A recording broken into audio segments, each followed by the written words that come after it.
Mr. Dutchy Beats. Sometimes all we have in life is the echo. Is the echo. That's the echo on my really expensive fucking mixer that's not working properly. Well, speaking of expensive shit not working. Yeah, what happened? I don't know, man. So what's been happening is I've been, like when you're on the Mac and it just kind of powers down because you're not doing anything on it. It's been doing that while I've been watching YouTube videos, just like straight up like, nah, I'm good. Just turning itself off. And so I did the old turn it off, turn it back on again, and it was fine. And then when I went to put Zoom on, it wasn't even registering there was a camera. It was just like, nah, you ain't got any cameras. I'm like, I know there's cameras. I can see one right here. Nah, mate, you're good. There's no cameras. Fucking hell. It's so annoying when it does that. My iMac started doing that. Like it'll recognize USB stuff until it's a USB like kind of device that needs powering by itself, which doesn't make any fucking sense whatsoever. Like it should be the other way around. Like if there's power issues with the USB ports, it should not recognize stuff that needs to draw power from it. It's fucking annoying, man. Like anything that you have to plug in that's also USB connected to your computer, it just won't see it at all. We're seeing it in the device chain, but it won't work. Some of them, mine won't even come up with a device. So I'll put it in and it'll just be like, there's nothing there, mate. And I'm like, I don't know how. And then what was really weird is when I locked the SD card, then it showed up like, oh, there it is. I'm like, but that's not supposed to even happen today. It's mad. And it's funny as well, yeah, because literally, I've been talking about buying a new Mac for months now. Must be almost a year, to be fair. Yeah. I finally pushed the buy button. And the second I pushed the buy button, it all just started going wrong, man. Like everything just started fucking up. Like they know what time it is. So it's like, you're not going to replace me, you fucking bitch, like that. I'm like, mate, you're going under. Every time you go to press the buy button, it's like, nah, not having it. Shut down. You're going under the bed, mate, with the others. With the what we got? We got the 2012, the 2015, now the 2017.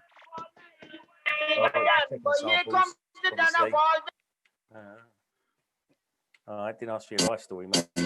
All right. Listen, no. I thought AC was ready to rock. He did say, but he has to type in the link manually. Why would you not just get WhatsApp on your computer? No, just for that, even just for that one thing. Shit. Yeah, it feels good hearing the voice of Ninja Man. Yeah. Where is it? Oh, you have been going around and going like you are the bigger Dan, but here comes the Dan of all Dan, make you look like Dandelion. There's certain artists, yeah, that are in my top 10 of all-time artists that probably shouldn't be there, and he's one of them. He's like, and when I say my top 10, I'm talking like Bob Marley, Ninja Man, Jay-Z, Drake, obviously. I feel the same about Cardinal Official. Yeah. Like there's just something about Cardinal that because he's not the best rapper in the world. He's not the best, like, kind of, he's a good, like, there's no two ways about it. He's a brilliant rapper, but like, he's not in the top, like, echelon skill wise. He doesn't always make the best music, but is he still making something. Music? No, not really. Okay. Not really at all. But like that album that he put out, I can't even remember the name of it. I still play it now. I think he's cold. Volume 1 or whatever it is. But I put him in my top artists of all time. Sway as well. Fucking brilliant. Sway's in there for me. And it's funny, it's certain artists, because I'm never like, I don't care about the hype in it. I'm just nah, like this is who I like. This is someone who is doing something better than anyone else is doing it. And Sway, for me, he's one of those guys, because to me it's always been like, the stuff he does is the stuff that I'm trying to do, and he just does it effortlessly, like forever. I'm talking about the very first time I ever heard Sway. The very first time I heard. He's making music now. Yeah, man. Yeah. I haven't heard any new Sway stuff in ages. He's my label mate on this EP project I'm doing. But he just. Oh, is it? Yeah, he did his last year. I think he did it. He dropped an EP on them with them. But the first time I ever heard Sway was on but like properly, he was on the Undercover Mag. You know they used to do the CDs. Yeah. Right? I think it was Undercover Mag, and he had a song on there called what was the song? I can't remember what the song was, but it was him on. Anyway, it was a Sway track, and I remember just thinking, how is this guy so much better than me? And at the time, I think I was 19 or 20, and he must have been like 18 or 19, like just turned 19. Yeah. Like, how's this kid so sick? And then I remember, I met him like a couple of weeks after that. I'm just looking at this guy like, damn, man, how the hell is he so cold? He's absolutely fucking ridiculous, Way. Like, he obviously had his flirtation with the big time, and he's well respected. But I don't know how he didn't make it like kind of bigger than. I don't know why he's not considered one of the dons now. Do you know what? Yeah, I have this conversation all the time about what an artist should do. Like, what's the moves you should make as an artist? How you should go about your career. Yeah, and to me, Sway did everything correctly, everything right. There's nothing I can say and go, nah, he should have done this, he should have done that, he should have dropped this instead of that. Like, every single move he did to me was perfect. But for some reason, it just didn't. Or I don't know if it didn't. Maybe it got where he wanted it to be. It's at not the time. that it didn't either. So, it's not that it didn't. Like I think it did. Like it did. Like, kind of, his career took off in a major way. But yeah. But how many people of that era are like kind of massive now? I think that was just the way that black music was handled by the music industry at that time anyway. I mean... What are we talking about? Sway. Also, respectively as well. Like, respectively, if you think about when Little Derek dropped and then kind of the stuff he was doing, where if you overlay that onto today's career, onto today's artist, where would you sit him? He would literally be one of the biggest artists. He would be like pretty much a Stormzy or just underneath a Stormzy, but just the infrastructure of what, like you said, what black music was at the time just wasn't that just wasn't there. Yeah, man. Completely just wasn't there at all. But my cousin used to manage Mark Morrison. Obviously, they had success with him, and then he was managing Cassius Henry. I remember him. Other like R&B acts, and he just said the labels at that time, they just did not know what to do, did not know how to market it. They were just completely clueless. So he got really frustrated and ended up quitting doing that. So a lot of people in that era, late 90s, early 2000s, and that, they just thought, "Fuck it, man. This is too hard an uphill battle, isn't it?" So, the barrier to entry was really high as well. Like, you got to remember, this isn't the time when you could. There's no Spotify. You can't just upload your music. Stream is not a thing. Like, you really had to have radio play. You really, like, gatekeepers were a real thing that you had to go through to, you know what I mean, to get where you wanted to go. So I think. But for so long, and also there was fuckwits like in charge. Oh shit! You know what? Hold on, I've got to get this. They're always professional. AC. Yeah, I've got that. Doing what? Shouting into the phone in the background. Yeah, and not even muting his mic. We should listen to the. We should listen to the conversation. Oh wait, no, he's back. He's back. Wait, hold on. I'll unmute you. Unmute yourself. Yeah, shit, man. What do you mean? There were fuckwits in charge, of these labels, the A&Rs. They didn't know what the fuck they're doing. They were signing people. Like, you know how they'll sign indie bands and they'll do a artist development thing, where they'll sign pop out, they'll do artist development. So with the rappers and everything, they would never do that. They wanted people who've got a buzz already, so they can just cream off it when they've already got a buzz. But there was no like, because if wait, but the ones that some of them, like I remember Def Jam UK, some of the people they signed, they hadn't got a street budget, and then they just flopped. Even though they're good. Def Jam UK is back as well, man. But now who's in charge of it now? Twin B. Okay, but I swear, wasn't it Wretch is in there or something as well, isn't it? Wretch as well, yeah. But there was now it's a different situation. There. There was no template there for like kind of black music being played on radio that wasn't like Beverly Knight or like the Lighthouse Family or something like that. There was amazing like kind of black artists and artists making black music around, but who the fuck knew about it? It wasn't getting onto like kind of any. It's not like Stormzy nowadays, or like the kind of the grime scene and like kind of the godfathers of that coming through. And there was nothing there to like kind of anchor it down whatsoever, apart from like the underground scene. Not even underground scenes, because if you see the UK soul scene, it's absolutely massive. Like there's some absolutely humongous names in there. Like Blues and Soul and stuff like that magazine that used to exist back in the day. There was constantly coverage of like kind of really, really good black artists and black soul artists, black jazz artists, stuff like that. But the mainstream, it didn't exist. There was nothing there. So the major labels, that's why someone like Lamar, yeah, he used to get covered in Blues and Soul when he was an underground R&B artist. And then, do you know what I mean? He wasn't really getting anywhere. So that's probably why he went and done Fame Academy, innit? And then then you know, he got what he got after that. But what the thing I like saw was in the 80s, you had that little surge of UK rappers, innit? In the 80s, yeah, like Cookie Crew, Demon Boys, all them. There was people were thinking, oh shit, okay, UK rap, something's gonna happen. But then what happened, everything went dance music, went rave music, people got on pills and everything. That became like the thing that wasn't pop that the labels would sign and then push out there. So Jungle, all that stuff, like that kind of took over, and then the rappers got sidelined, didn't it? So then, yeah, I mean, there was even like the kind of the acid jazz movement of like kind of brand new heavies and stuff like that. But it was like middle class white people's black music as well. Like there was no reach down into like kind of the streets whatsoever. And that's kind of the thing with like UK hip hop as well. Like UK hip hop for so long was like a middle class white people's thing. But you very, very rarely hear someone like kind of in the streets in like Harlesden or something like that playing London Posse or things like that. You'd hear all the American rappers, because the American rappers were the ones actually getting like kind of coverage on radio and in magazines and stuff, like Public Enemies and whatever. But you wouldn't really hear the UK hip hop stuff like popping anywhere in the street at all. It was a reserve of the kind of, for want of a better term, white middle class kids. Okay. I have an argument, or an analogy. Does it even have to be?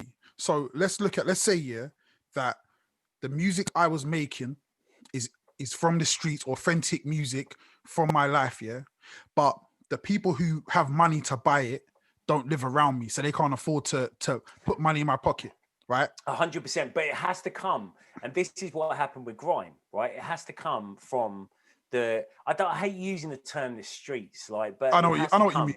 Yeah, but, you know what I mean. Yeah. So it has to come from an authentic place for the white consumer to actually like kind of en masse to actually recognize it and start like kind of buying it and stuff. Okay, see, I disagree slightly, because I don't think the middle class general, like on a broader issue, on a broader scale, I don't think they understand what's authentic and what's not authentic. They just go, what's the sound? It's got a certain taste, because the tastemakers have to tell them what's authentic. Right. The tastemakers have, and the tastemakers aren't going to pick up on, like, say, Jest, for example, right? So Jest is an absolutely unbelievable, like, kind of artist. Like the music, he's never made bad records. Like never once. Like for what he does, he is absolutely fucking awesome. Say, for example, Vice are not going to go and make a documentary on Jest, right? It's just not going to happen. Like, I think let's say for argument's sake they won't. Yeah. For argument's sake, if they did, they'd probably try to take the piss out of him. But what they would do is they will go and make a documentary about drill or about grime or something like that, because it holds more romance for them. Yeah. Like, because it's almost something like, it's almost like it's almost like a poverty porn. It's almost like something like that, where they can look around and go, oh, yeah. Like Tarquin got his phone stolen, so we're going to go and fucking cover the grime scene. And that is then what informs the white middle class people as to what's cool.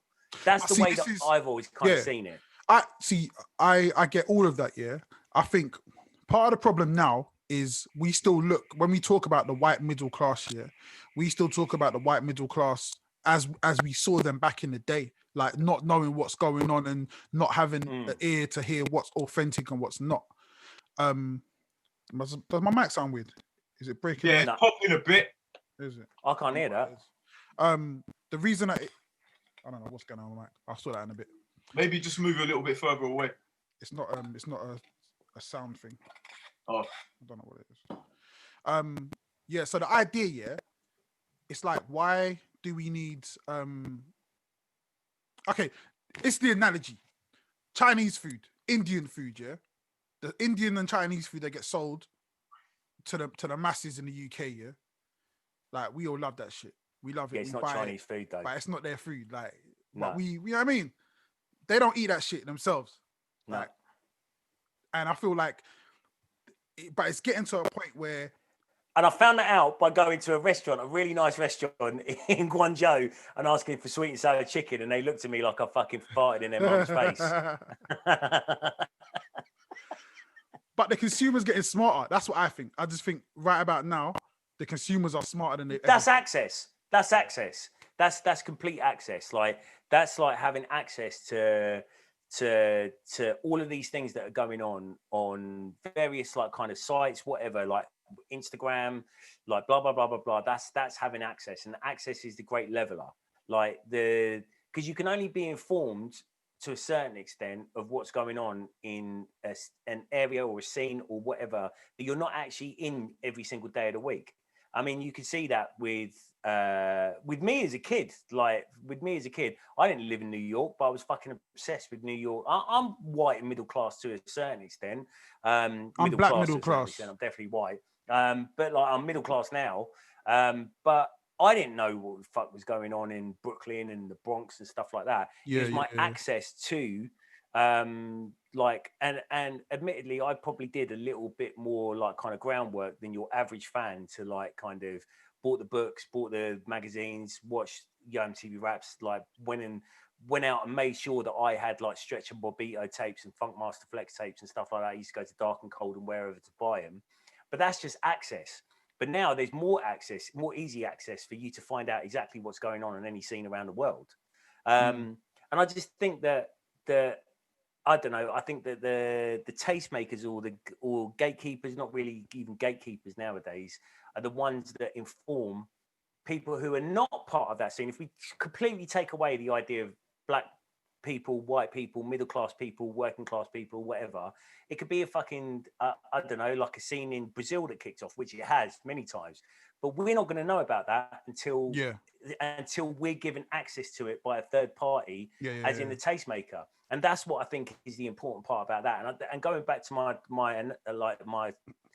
comment about the UK hip hop scene, I just don't think the UK hip hop scene was romantic enough or edgy enough or whatever for anybody else to really be that interested in it, apart from its like kind of core fandom. And that core fandom, quite a lot of the time, was university, college, kind of white middle class people, and it doesn't devalue it. It's just a what it is, man. The market's the market. Yeah. Like, you know when you had like so the hip hop that was coming from like up to like 1995, maybe 94, was very jazzy in the tones, innit? All the stuff that's on very Funky jazzy Dio. stuff, right? But then when it changed and it became more like club orientated in like 96 and everything, so people like Westwood wanted to play that stuff. And because he had the biggest show, innit? He had a Radio 1 rap show. He said that he wasn't playing all of this UK stuff, which was more like that old jazz kind of sound. The head stuff. He just wasn't playing it. So if you've only got one show in the whole country that goes out to the whole country, and it's not playing anything from the UK, maybe some guest DJ will come on there one time. I heard some Welsh DJs come on and they dropped a couple of UK tunes in there that I was like, oh, what the hell is that? That's the only time you would hear little snippets of it. Yeah. And then that'll be on you to then go and find out. Like, I didn't know who any of these people were at all until I can't remember when it was. I think it was like 98 or something, and a Welsh DJ called DJ Nice One and DJ Double were on Westwood Show doing a skills kind of showcase, and they dropped a couple of UK tunes in there, and I was like, right, these people are rapping UK accents and shit. So I was like, what the fuck is that? Then I must have heard Rodney P. I can't remember what tune it was, And then that's when I was like, oh shit, there's people rapping in UK accents now. That was about 1999 or 2000 or something like that. So, you know what I mean? So it was, then I actually saw a copy of Hip Hop Connection in the local newsagent, picked it up, and they were talking about UK artists. And they said about For Life Cypher, Millennium Metaphors. So I went and listened Fucking to brilliant that. album. Amazing album. Yeah, and so I went in HMV and asked them, can I listen to it on their earphones? I always used to do that before I bought anything. And I thought, yeah, this is sick. So I bought it. And then I got the job at fucking phone place, innit? Windows. Yeah. Hera was there opposite me, and I pulled out the CD because I was putting it back in my CD player. And he was like, yo, you got the album as well? I was like, yeah. And that's how we linked over that album.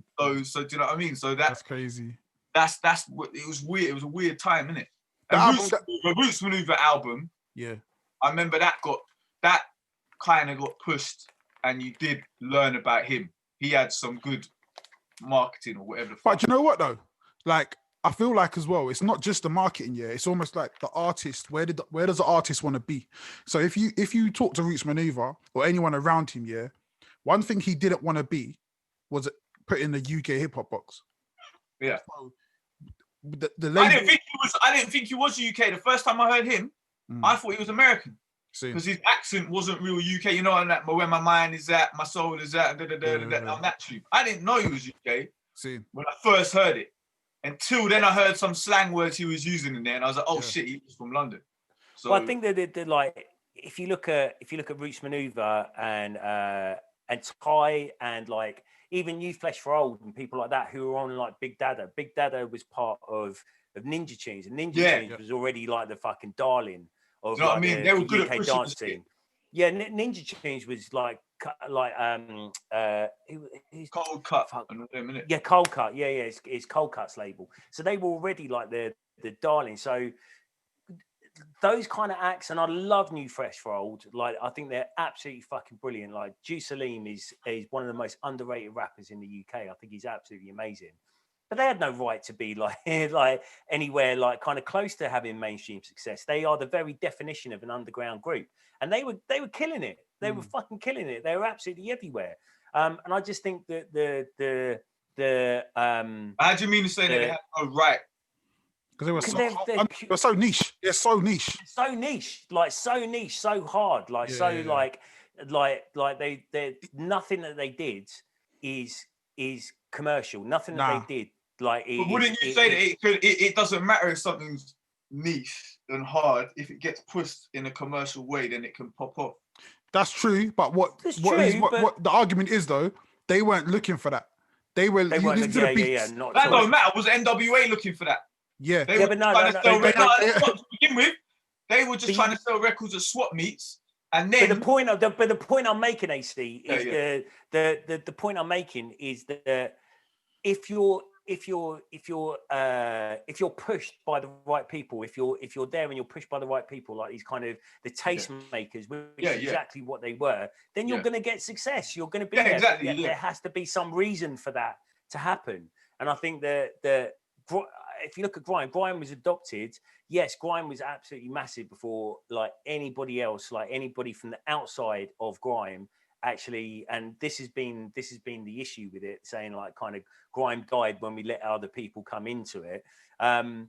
It was absolutely loved by like the quote unquote kind of white mass media because it sounded like rebellion music. It sounded like kind of punk music. It sounded like all this different kind of stuff. So it was adopted by the people who could make it big.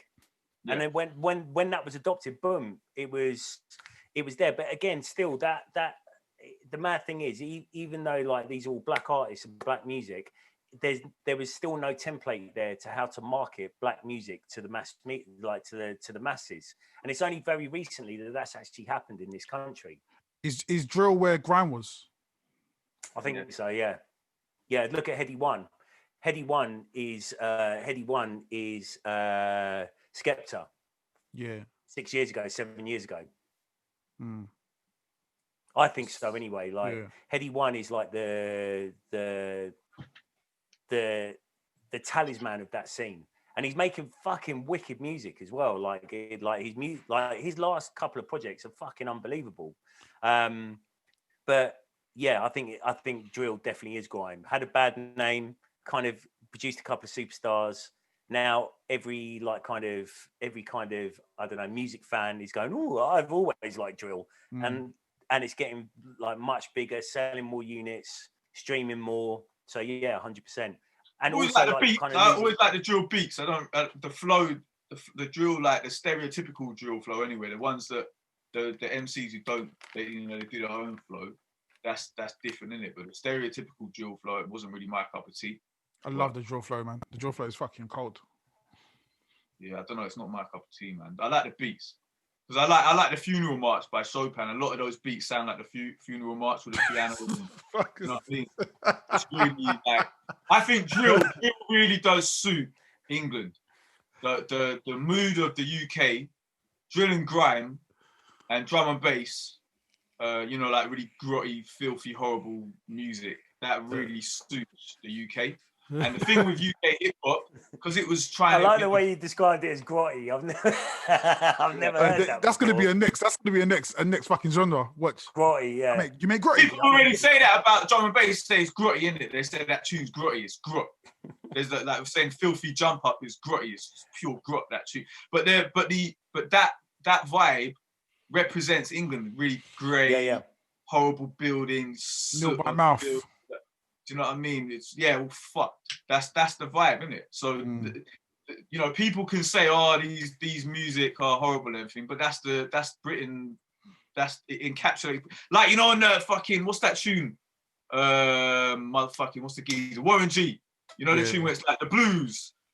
America provided the atmosphere. You know that tune that you don't see what I see. So that's it. That's Britain provided the atmosphere for UK drill and grime and fucking drum and bass, jungle, all that, and that's what the sound has always been, heavy and dark, innit?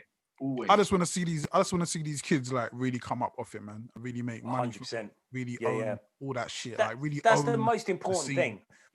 That's the most important thing, that they actually like kind of the people who created that scene and the practitioners of that scene own that scene. Yeah.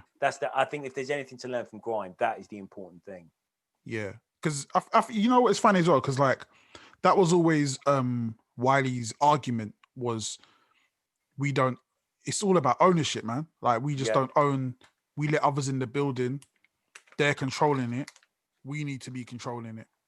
We don't own what we created.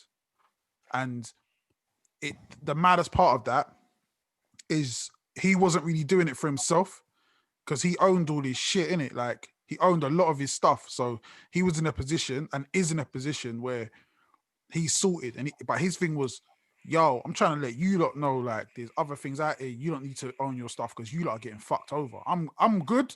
I've been fucked over, but I'm good. You lot ain't even good and you're being fucked over. You're not understanding. Are you talking about Wiley before he went on the mad shit on Twitter and got banned, or are you talking about way before? He was talking all that stuff way before that. Yeah. Okay, cool. Yeah, I've had this conversation with him bare times about, and it's funny because again, it's like, it's the same thing with Kanye. Kanye saying the same stuff and people just not getting it. I had this conversation years ago when we did our tour, and I was telling artists, yo, guys, man, stop doing shows for 50 quid. And like, it's on a really, really tiny scale, but it was essentially what I was saying was, you are driving the market down. You're not understanding what you can do. You're doing a show for 50 quid, yeah? Are you telling me that you can't get 5 mates to come to a show and spend 10 quid to come to see you? That's your 50 quid right there. Like, you can, you know what I mean? You can do way better, but you're just not, for some reason, you haven't understood it. You haven't understood like the value of what you have. But that's why industry people always try to sign teenagers, because teenagers, their mates will come out. Their mates will come. Like, that's why when we do under 18s raid, they're fucking rammed, yeah? If an under 18s raid is not rammed, it's someone's fucked up bad, with the promotion. Because you'll get kids coming in that don't even like that type of music. 100%, their friends are there. Yeah, of course. Yeah, exactly. So, but then when you get in your 20s, 30s, 40s, people who got other priorities, they ain't going to come out. So my daughter's 16th birthday party had fucking more people than I've been at some certain shows. Like, 'cause people just hear, oh, there's a party, and they just turn up. It's just something to do, isn't it? Yeah, exactly. More so, it's just something to do. I think it becomes harder as you become older. But I'm also really interested in as a old artist, kind of navigating the space that I'm in, and it's really unique because it's kind of like you're over the hill as far as what you would class as your peak years for being in the mainstream and all that shit, yeah. But at the same time, still getting looks and still being able to like generate a career, like still being on the up. I was looking at my analytics. I mean, that's all I've been doing is this whole time being in lockdown, looking at analytics, and it's like they're always going up, and they've been going up, and it's like they're going somewhere, and it's going to be interesting to see artists, an old guy like me, bust through, do some stuff, and people going, "Oh shit, you're up and coming artist at fucking 40." Like there's no rules anymore. Like you can just do what the fuck you want because just of how the middleman is gone and the direct to consumer is the new thing in all businesses. Like that's what we do now. So it doesn't even matter. You're probably gonna see a fucking 60-year-old rapper soon or whatever be like, yo, I want to do this shit, and then people go, okay, you got something I want to hear. Boom, sorted. Like there will be more people who want to hear rap music by older people anyway, that are talking about different stuff than what the younger rappers are talking about. There's a massive market for it. Because older rap fans are now, they want to hear what other older people like them are saying. They don't want to hear. Griselda. Like, and even when it's... Yeah, but they're if let's say like, you know, like if you want to hear something that you can kind of get down with, maybe you're 50, maybe you'll listen to a 50-year-old rapper or something like that. Yeah. I mean, we're still really early in like the kind of formation of this art form. Yeah. Like it's the 80s really when the first like proper recorded hip hop came out. Let's take it back to 79. Yeah. I mean, like doing it in the park in the late 70s and then doing it on records in like the early 80s, that there still isn't like a kind of, I mean, there's been one, maybe two generations before us. Yeah. But us as like kind of mid to late 30s, early 40s kind of people, there's not really like, there isn't a history there of having access to, because I mean, when I first started listening to hip hop, it was very early, like in the early 90s, like late 80s, early 90s, and consistently all the way through my listening career to hip hop was growing with me. Like, so why can't it keep growing? Why can't it keep growing and me be a 50-year-old and listen to 50-year-old? I listen to 50-year-old rappers now. Jay-Z's 50. Jay-Z for fuck's sake. Like Rakim. It's like what Rakim and Jay-Z are nearly the same age. It's what they decide. If the thing is, like, a lot of the people who are older, if you're gonna try and rap like a 17-year-old, people might not accept you. They'll be like, this guy's trying to be a young geezer, he looks out of place. But if you're rapping about your actual experience and whatnot, and you're doing it in your way, then you're gonna have people who relate to you and they'll like it. Yeah. So as long as you're using your voice, like your voice and your experience, then it's valid. Everything's valid. Who's to say that you can't be a 50-year-old rapper talking about 50-year-old stuff? It's your uniqueness, man. And that's what I tell these kids. It's funny as well, because I get to, this is the thing that always baffles me, is I work with a lot of young artists, right? So when I say young, I mean like 13, 14-year-old rappers and stuff. And they'll check out, one of the things they'll do is they'll come and see and they'll be like, oh, you rap? Yeah, I rap. And they'll be like, okay. Then they'll check my stuff out and be like, oh shit, you got views. Oh shit, you done it? Like, yeah, so I'm doing it. And then they'll be doing their thing, and then a little while later they'll be coming out and they'll be like, yeah, can we do a track together? And I always think in my mind, I'm always like, see, that's crazy, because there was never a time in my life when I was young. So when I first started rapping, let's say even at 15, 16, there was never a time where I could go to anyone who was like my dad's age and be like, no, can we do a song together? Like, it would never, I just wouldn't do it. So it's a weird thing, man. because it just didn't happen like that, because people weren't as in like there's people, I don't know, younger than me whose parents listened to rap music and got them into rap music. I meet them all the time through the academy. But I don't think it was solidified enough as like a lifestyle movement for them to still be attached to it when they were. But our generation, we have had nothing else but hip hop for. This is our life. This is the music that we grew up with. This isn't something that we just used to go raving to or something like that. This is music that we grew up with and has been the soundtrack to our life. So I'm definitely going to be listening to hip hop at 60, at 70 or whatever. So why the fuck can't there be valid artists out there who are making music at that age? It's like with you know how you got the different subgenres, like, you know, you got that nerd rap or whatever, where they rap about computers and shit like that, and they got a whole. I don't think that's what nerd rap is. Yeah. No, this girl was telling me. Is that what it is? Yeah, she listens to it, and there was one, I can't remember what the name of the MC. They rap about computers, and I'll replace the motherboard, bitch. He was rapping about all like different hard drives and whatnot. I can't remember. She just played me at one time, and I was like, right. And I go, did they get shows? And she goes, yeah, these guys are touring. They're not like getting. They're touring, doing shows in like clubs with like 300 capacity and shit like that. So they're making a living out of it. I like that shit though. I like that. Yeah. I feel like that's what you should be aiming for. If you can get that your little niche, then do that. If that's your little niche, then you know what I mean. Yeah. Why not? Niches are always good. Yeah, I was just asking Terry if you saw the debate I done with Nova and Terry yesterday about BLM, the Trump madness at the Capitol building, and the C word. Wait, what? What's the C word? The C word virus, isn't it? Because otherwise they fucking flag up your thing, apparently, Nova was saying, innit? Cunts. What? Yeah, he was saying don't say the word on there or whatever. Cunts. Oh, not that! Now you've been going around and going like you are the bigger than. Not that word. Come to Dan of all Dan, make you look like dandelion. Not that word. The word that rhymes with Ovid. They really? That's what Nova was saying. He said he wasn't saying it because do you know what I mean? But I don't know. I think I must have said it a few times. I think Terry said it a few times as well. What did you so let's talk about. Yeah, where were you, man? You were meant to be there. I was watching TV with my daughter, man. I was like, what do I want to do? Do I want to carry on watching cartoons with my daughter? Actually, I wasn't watching cartoons. I was watching a film. Or do I want to talk to you cunts? I'm like, man, fuck you, that man. Man, that's your brother, man. You ain't talked to him for fucking 10 years. Man, fuck telling that jokes. I saw him the other day. He's online, man. I like his shit. You know what I mean? Okay. That's my bro. Yeah.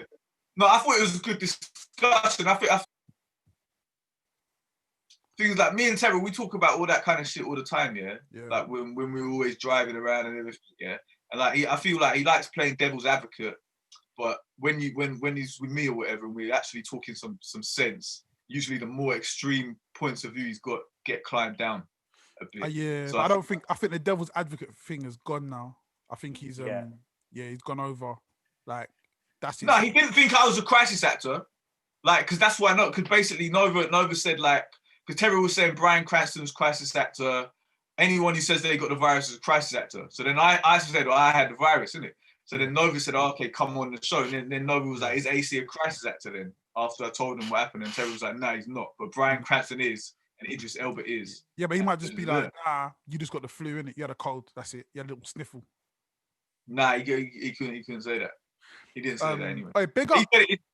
We got a shout out. Big up Mr. Drastic, man. He's got COVID at the moment as well. Yeah, bro. He's just finding it hard to breathing and shit, innit? So big him up, man. Big him up. Everyone who's suffering, man. Hope you get well soon. It's not. Yeah, I know enough people now, bro. Yeah, a lot of people have got it. There's loads of people who got it now. Yeah. How are you feeling now, AC? I'm feeling all right today. I don't feel like tired in that. So hopefully by tomorrow I'll be normal. I could go out today. Today's the first day I actually went out and went to the shop. Are you allowed to go out today? Yeah. Yesterday. Did you get told by the app that you're allowed to go out? Yeah, I had the text message. I ain't got the app. It's that text message, isn't it? Illuminati told you. The crisis actor team told you. They were like, you can stop pretending now. You asked me why I didn't listen to all of it. I listened to a bit of it, but I just can't listen to all that crisis actor, all of that kind of. I just can't listen to it anymore. Like it's doing nothing. We got into the. Bro, enough people I got enough people saying, yeah, that was really good. Really I'm good sure debate, it man. was wicked. I'm sure it was wicked, but I just can't listen to that shit anymore. Like it's just like I've heard every single like kind of angle of the story, and it just feels, when you just watch the same film over and over again, and you're just like, I can't watch this again. When but, I mean the BLM stuff and the Trump QAnon people, that was more like after that. The first bit was the Corona shit, and then after we went into that. Yeah, but again, I can't listen to any more like Terror talking about BLM and stuff like that. I've had enough of it on his timeline. I've read what he's got to say about it. It's cool. It's his opinion. I don't need to hear him debate it with two equally as argumentative people. It wasn't that bad. We didn't really argue, man. It wasn't really a big argument. No, I'm sure it wasn't an argument. You know what as well? You know why I didn't come on? Yeah. Because I knew that if I came on, then it wouldn't be an argument. Because he's not gonna be the same way he is with Nova as he is with me in it. So it's not gonna be like, it's not gonna be the same. You'll see a different side. And I was just like, it won't be as entertaining for people. But it was still I've got all the time in the world for Terror. I want to come on here. Oh, cool. He can come on here. Yeah. I want him to come on here. I've got all the time in the world for him. I absolutely love him. Like he's my like kind of surrogate brother. But like I don't need to listen to any more of his opinions about anything, to be honest. I just want to have a laugh with him. Yeah. That's it. That's the way I see it as well. It's just like, yeah. So what did you lot think of the Capitol, the storming of the Capitol? I was waiting for it to happen. Like, you can't dog whistle all those people for all those years and expect that not to happen, to be honest. And the thing is, like, when you see people interviewing them about where was your proof, where's your evidence that the elections were fixed and all that, they just said, the voting machines, but they haven't got any proof. There's no proof whatsoever. So I don't think it's even about that anymore. It's not about proof. I don't think they even need proof. They just it's like this faith-based kind of it's a cult. It's a cult. Yeah, it's a complete cult. It's Trumpism. That's all it is. I mean, I've seen quite a few. I mean, because he did, to be honest, he riled them all up, got them to come down. He didn't directly tell anybody to riot, but it was on the cards. That's what a dog whistle is, isn't it? So yes, what a dog whistle is, exactly. But then the thing is, he knew what kind of people they were, though, innit? And he said, "Let's walk up there while we support you and shit." And then he chucked them all under the bus. And then he came out afterwards and he was calling them all animals and blah blah blah. So fair enough, it is what it is. But I've seen so many like kind of like screenshots of tweets and Facebook posts and all that kind of stuff of all of these people going, I can't believe we went down there for Trump to like kind of throw us under the bus afterwards and blah blah blah. Fuck you. So it could actually be. Yeah, what do you think was going to happen? All right, do you think you're going to storm the Capitol and take over the country, you dumb fuck? But the main thing that I see, is that their sense of entitlement. They thought they could storm the Capitol without bare guns. Yeah, they thought, didn't they? Like the woman who got shot by the Secret Service. All right, hold on. So this is before we even get into that part. Yeah, I want to speak about that because there's a problem, especially like politically, when you have a point of view and you believe something.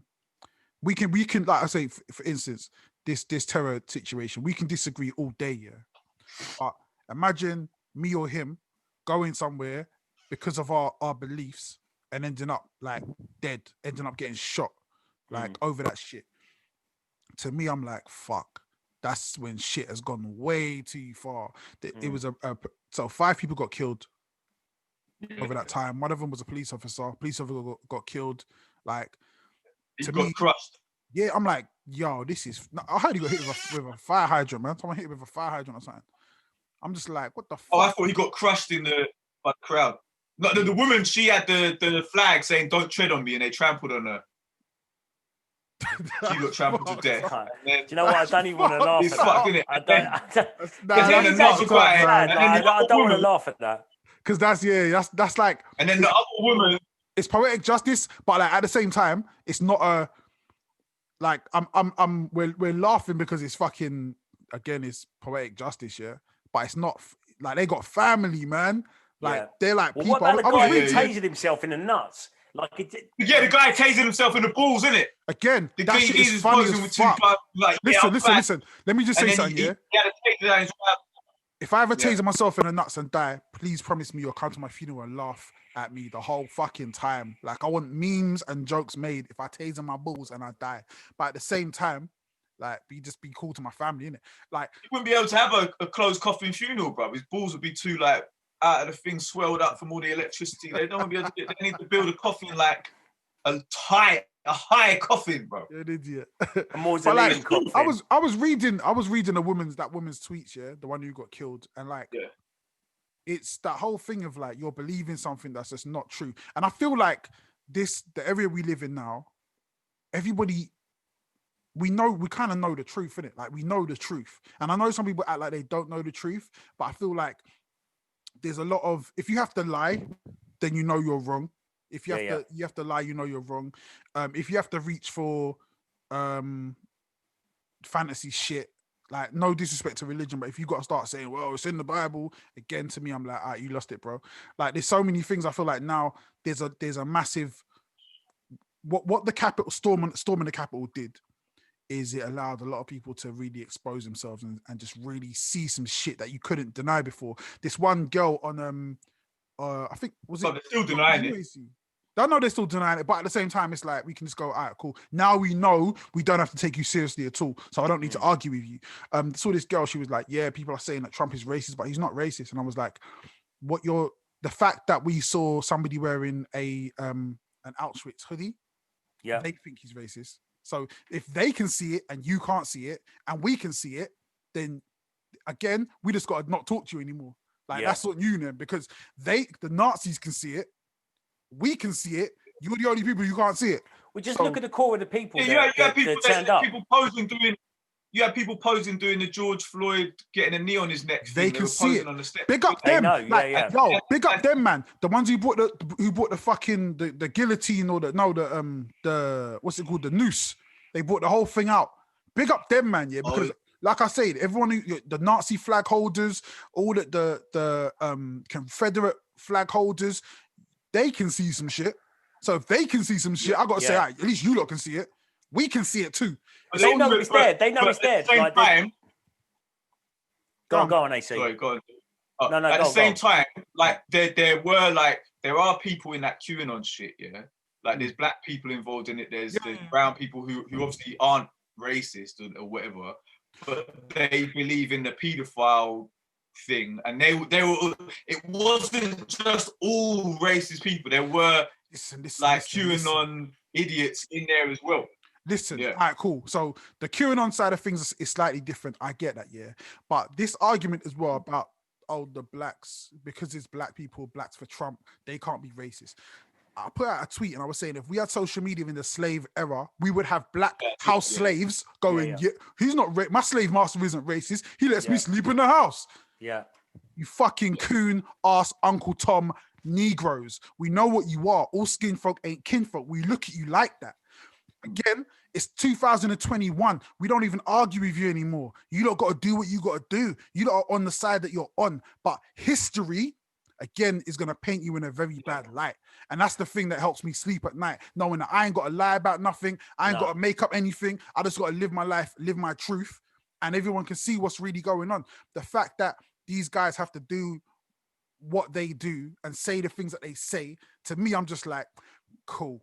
You get it's like, when you got them Mexicans for Trump, and they're having to jump, the Mexicans for Trump, and they're having to jump through, what do they call it when you jump through hoops to try and make out that he wasn't being anti-Mexican when he was saying about the rapists and da-da-da-da-da-da. Oh, like, see, it's that kind of people that are joining in with these other geezers who are. But the thing is, like black people aren't a monolithic, True. like kind of like, So you and can not like a what you monolithic, like. like Yeah, kind yeah, of yeah. column that says everybody thinks exactly the same.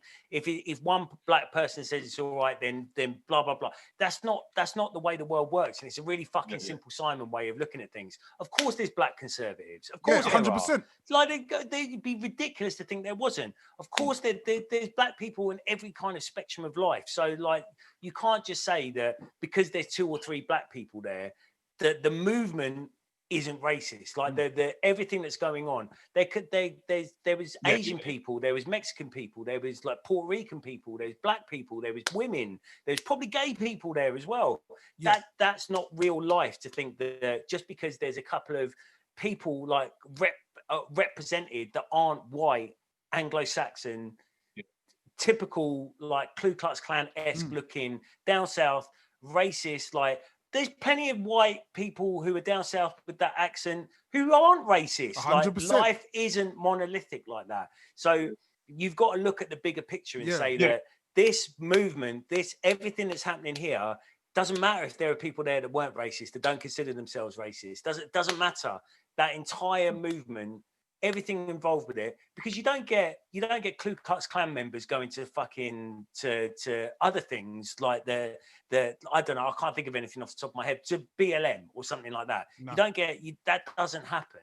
Like, you don't get the exchange. When they're trying to say it was BLM and Antifa who were doing yeah, that's what they were trying to say. This is what I'm saying as well. So it's like, you can't have, again, this is what I'm saying about with the truth and the lies, yeah? So you got 2 sides. You know what I was doing the other day? I was putting them against each other. So there was a whole bunch of people saying, look, man, all you Black Lives Matter, look, you're just jealous because you couldn't storm the Capitol like we did. And then there was some other people going, we didn't storm the Capitol. It was Antifa and Black Lives Matter. So I was just tweeting them together going, so guys, which one is it? Exactly. Exactly. Did you do it or did you not do it? Like, yeah. And that's the thing right there. It's like, you lot aren't standing on truth. When you have to lie about something, then you know you're wrong. And that's people saying, like, there's some people with,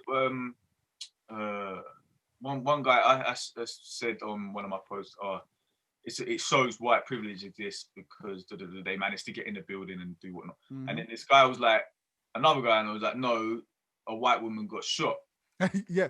The thing was with her, what does that prove? Her entitlement and privilege mentality got her killed. Because she thought she could go into the Senate with no guns, no weapons, storm it. Yeah. When there was a barricade, they bullied these police. If you watch the video, they bully the police, they leave. There's a Secret Service agent behind with a gun. Someone's told her there's a guy with a gun there. She still jumps through head first through the window of the barricade, and then he shot her. So that shows there is that thing going on subconsciously in her brain and everything. It might not have been conscious. She might not have thought, oh, I'm a white woman, I've got privilege, they won't hurt me. She might not have thought that.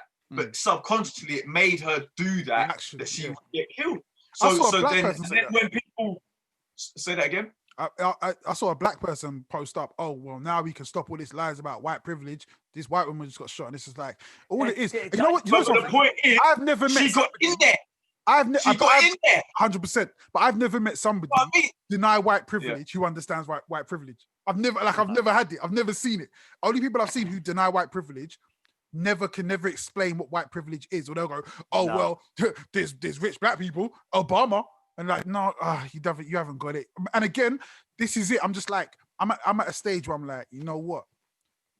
I am not explaining things to you anymore. That's your job. I had a conversation with someone on Twitter about, he was like, yeah, I use the N-word, but it's the same as using the word cracker. And I was like, you know what, bro? I'm not having this conversation with you in 2021. Good luck to you, mate. Like, I'm not doing that. You're a grown adult. If I have to have this conversation to explain the difference between N-word and cracker, like historically, the cultural significance, the history of that word and what it means, then it's like I'm doing myself a disservice. It's like you woke up this morning. If you don't understand the difference, it's like you woke up this morning and chose to be stupid. Yeah. Like there's no other way to it. Like it's a choice to be fucking dumb nowadays. Like it's a choice not understand these very, very, very base. Like, white privilege is not a hard thing to understand. Like you, but like, you see, like, did you see Michael Rappaport what he showed on the video? And he was saying, look, if it was BLM, they would not have got to the steps. The army would have been called out by Trump. would have been there on the National Guard would have been outside like they were in the summer anyway. Yeah. And they would have been fired upon. There'd be chokeholds all over the place. Yeah. Do you know what I'm saying? And that's why it's the privilege. But the people who don't kind of like get this, maybe they just don't want to feel bad.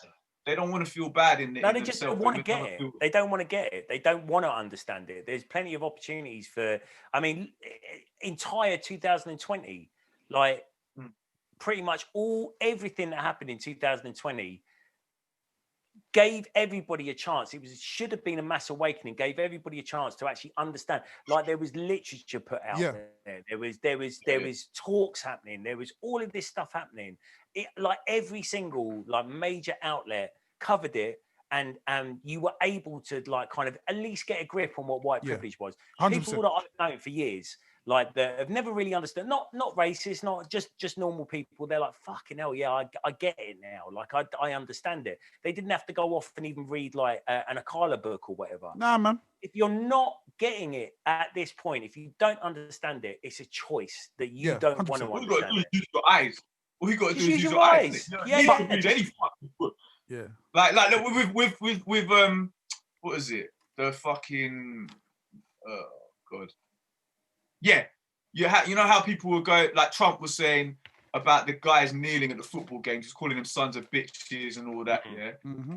And saying just whatever the fuck he was saying about them. Then you get people who storm the fucking Senate and he tells them, oh, we love you, go home in peace. All that. Come on, man, you see the different treatment these people are getting who are doing worse. Like kneeling is not comparable to storming the Senate and killing and 5 people are dead. Mm-hmm. And one person gets called sons of bitches and the other person gets to go home in peace and we love you.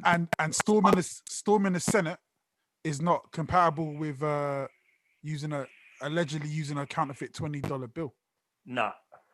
Yeah, no, not at all. That was the take home for me on that one. Like storming the Senate, like just that image of that woman coming out going, oh, they maced me like in her crocodile tears with her onion in her towel. Was that real? Did she really have an onion? It looked like it. It looks like it. But like, did you see?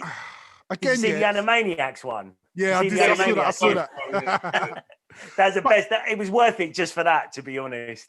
You see this, like, so to me, that again, it just shows it all. If you really had to do that, you really cut up an onion and put it in your face and said you got maced, then again, you lose all credibility. Yeah, there's nothing about it's what we've talked about before. That like kind of that middle America white kind of victimhood. They want to be victims. They want to be victimized so that they've got a platform to stand on. Like this whole thing, the whole Trumpite idea is Trump giving them a victimhood to stand on. Like, make America great again. Now you're downtrodden people. I will make America great for you again. There's no victimhood there. Like, but they are victims. They are victims. They're victims of Trump. Get me? Because like when he's come in, he was saying he was going to do all this shit for them, and he's just done tax cuts for really, really, really rich people and all this kind of shit. And you know, when they're going to get sick, they have to pay to be treated, like, and they ain't got their insurance. The Obamacare thing was the best thing that could have possibly happened to him. But he stood his campaign, I think, it was either on coal or steel or something like that. Some dead industry that over the last like kind of 30 years that there's been loads of jobs lost in that industry. And he came in and he's like, we'll restart the coal industry or whatever it was. And he's like, there's no way he could have done it. There's absolutely no way. Have you seen the documentary on that? You seen the documentary? No, was it coal or was it steel? They go to the coal towns, and they like helped you, and they're like, no, nothing's happened. No, of course he hasn't. He didn't deliver on anything. But see, I don't know, man. I get into, sometimes I feel like to myself, I'm like, you know what, you guys kind of deserve what you get. I know we said this before, and I know it's like, it's not the nicest thing to say, but I'm petty. But it's like a person who's got brainwashed. Yeah, they're like someone who's been brainwashed and then persuaded to go and do violent acts or whatever. It's like, you know, if you're going to compare it to historical things, then you know, like after Hitler had been defeated, he amped the Germans up to do all this shit. They had a massive war. So many of them died. They murdered loads of people. They did genocides, all this kind of shit. Then afterwards, it was like, fuck. But Germany, like they took it very seriously and they educated their youth to learn from that. And if you go Germany now, it's way less racist than England or any of these places. These German people are really open-minded. Whenever I've gone there, I've been. Yeah. I would say that. Yeah, they got a pretty right-wing, pretty like political. Like, yeah, that's true now. That's true. Yeah, that is true. That has started. But East Germany has always been a base of that, because West Germany, they really went in on educating people about how bad Hitler was and all that shit was. But East Germany didn't get that same thing because they were under the communists and it was a whole different shit. They didn't get that shit drilled into them. And because of the poverty there, then the far right had a chance after the fall of the Berlin Wall and all that, and the fall of East Germany. The far right has taken hold there and saying, "Look, we need to get back to this shit, and we can help." So it's like, you know, like, but and that's the thing. It's like this human element, this human nature, where like things are going bad, and things have been going bad for a lot of these people. Oh shit! Here's a new way of thinking about it. And we've talked about this before. Same shit with Brexit, where any kind of change, anything is good. Like to people who have fuck all else, any kind of change is good, and that's what's happening all across Europe with the fucking with the rising right wing. I just thought they need to be. I'll tell you the truth, yeah. Like Germany, yeah. This is how you see. Right, I went to Germany. Yeah, we've done a show in the club. They're playing Indian music in the club. Yeah, Punjabi music. These Germans are loving it. These are white Germans. In UK, you never get that. You'll never get that. You put on one Bang tune apart from fucking Punjabi MC, the Night Rider sample one. They will be pissed off. They'll walk out. They'll fucking go mad. Yeah, that shows the difference between the open-mindedness of the average white German to the open-mindedness of in England. Mind you, I'm not gonna mention the DJ or the city, but I went to Germany and pretty much got in a fist fight twice in the same day through racism. Yeah. I was pretty drunk though, to be honest. I had to deal out a couple of slaps, but I'm not going to mention it because they're a fairly big DJ. But like the N word was used twice by two different people. Oh, what, to the DJ or no? Just in general life. Oh, where? What part of Germany was it? I'm not going to say because it's a bit too big. Because when I was in Belgium, yeah. Now Belgium, obviously, you got the whole history of King Leopold and all that fuckery in it, like from Belgium, yeah. But I was out there, and there's an MC there as well. I think might be Congolese. I'm not sure, but this white guy come up to him and he called him the N word, yeah. And I went mad. But then he told me, "Oh no, it's cool, bro. It's cool. They all call us that out here. That's just how it goes." And I was like, well, "Shit, that ain't how it goes in England." Yeah. So you got different places where people do different things. Yeah. So I don't know what, but was that guy saying it with malice? Yes, they're definitely saying it with malice. Oh, okay, yeah. So, but this is the thing. No. See, this is. I don't want to get into this argument, this N word, even if you use it as a term of endearment. I feel like, again, obviously it differs from culture to culture, place to place. People have different ways of seeing it, yeah, and that's cool. But I feel like me personally, right? If there's a certain word that I know that could offend someone, I'm just not gonna say it.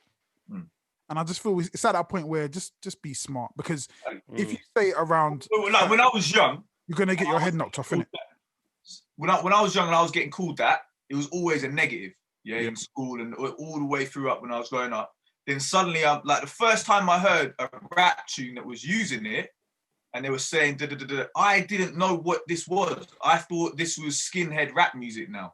Like Nazis are making rap music and they're using the N-word and talking about killing black people. And then I went and found out what the group was, and I was like, what the fuck is going on? This was like maybe I was about 11 or something like that. I didn't understand it. I was like, whoa. But again, that's a cultural thing, because that's not growing up around black people. So if you're growing up around black people, a lot of people have this idea that black people in the UK weren't really using that word back then either. It's an American thing, yeah. But like, I feel like even with that, you have to understand the cultural difference between how all different black people use that word, and that's why I'm actually quite surprised. I'm actually quite surprised. Just to cut in here, I'm actually quite surprised that story didn't contain Lil Dolph, the little Hitler guy that you went to school with. AC. He was playing it. Lil Dolph was playing it. Oh, in school. The little nasty. Nah. Sorry, Jay, carry on. He wouldn't be playing that.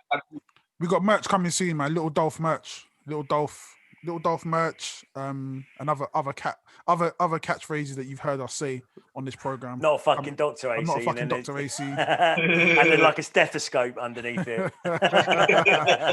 that's definitely coming soon. What was I gonna say?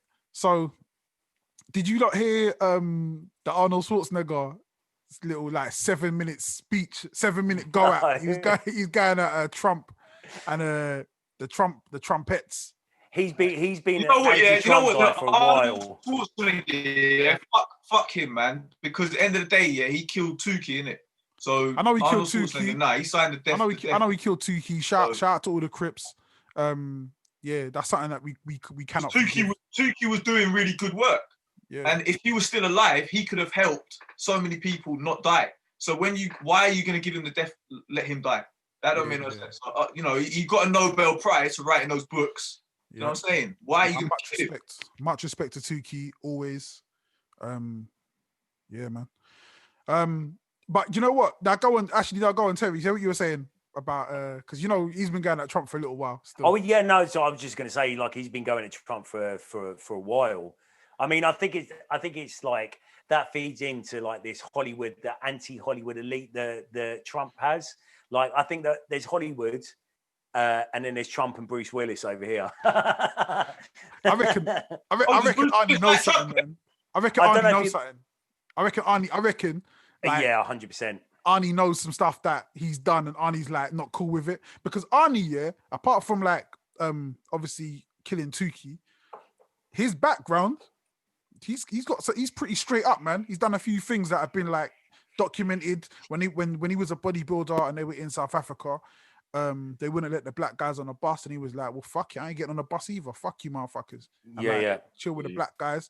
You know what I mean? And obviously, you can go and speak to the people that he used to roll with back in the bodybuilding days. A lot of pretty good people.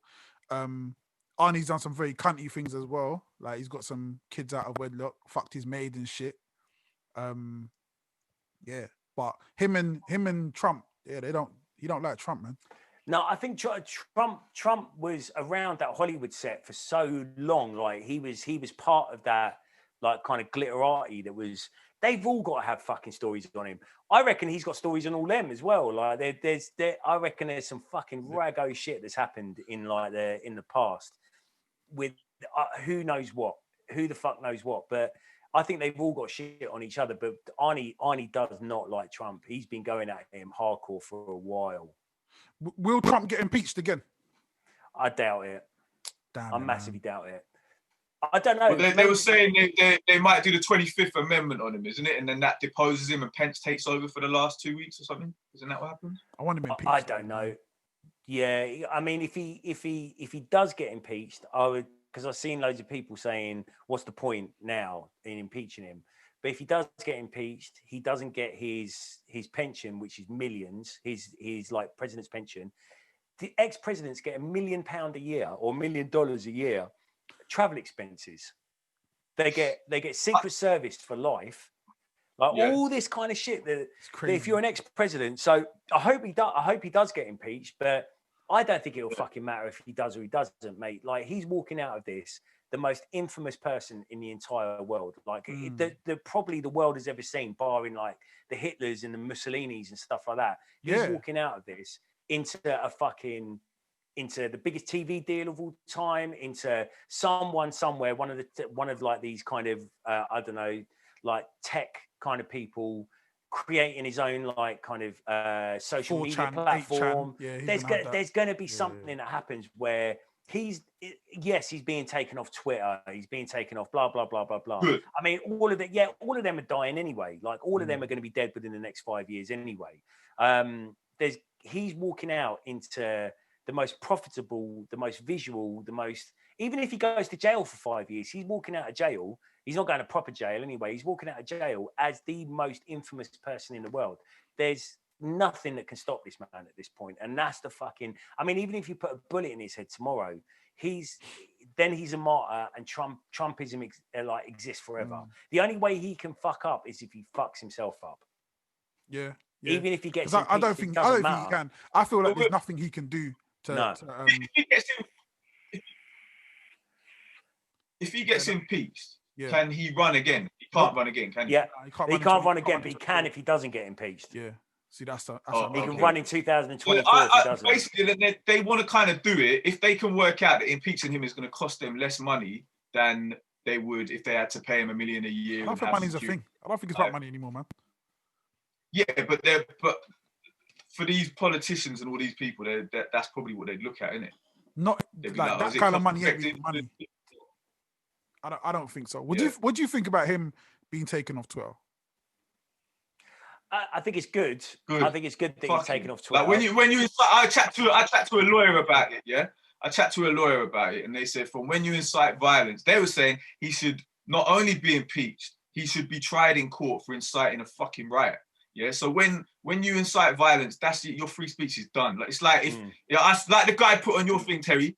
If you go into a pub and shit on the floor, you're getting banned. Yeah, that was quite funny. Yeah, that's there you go. If you go into Twitter and it's a private, this is what me and Terry and Noble were talking about yesterday. I say if you go on there and you agree to Twitter's terms of service, they're a private company, they own the platform.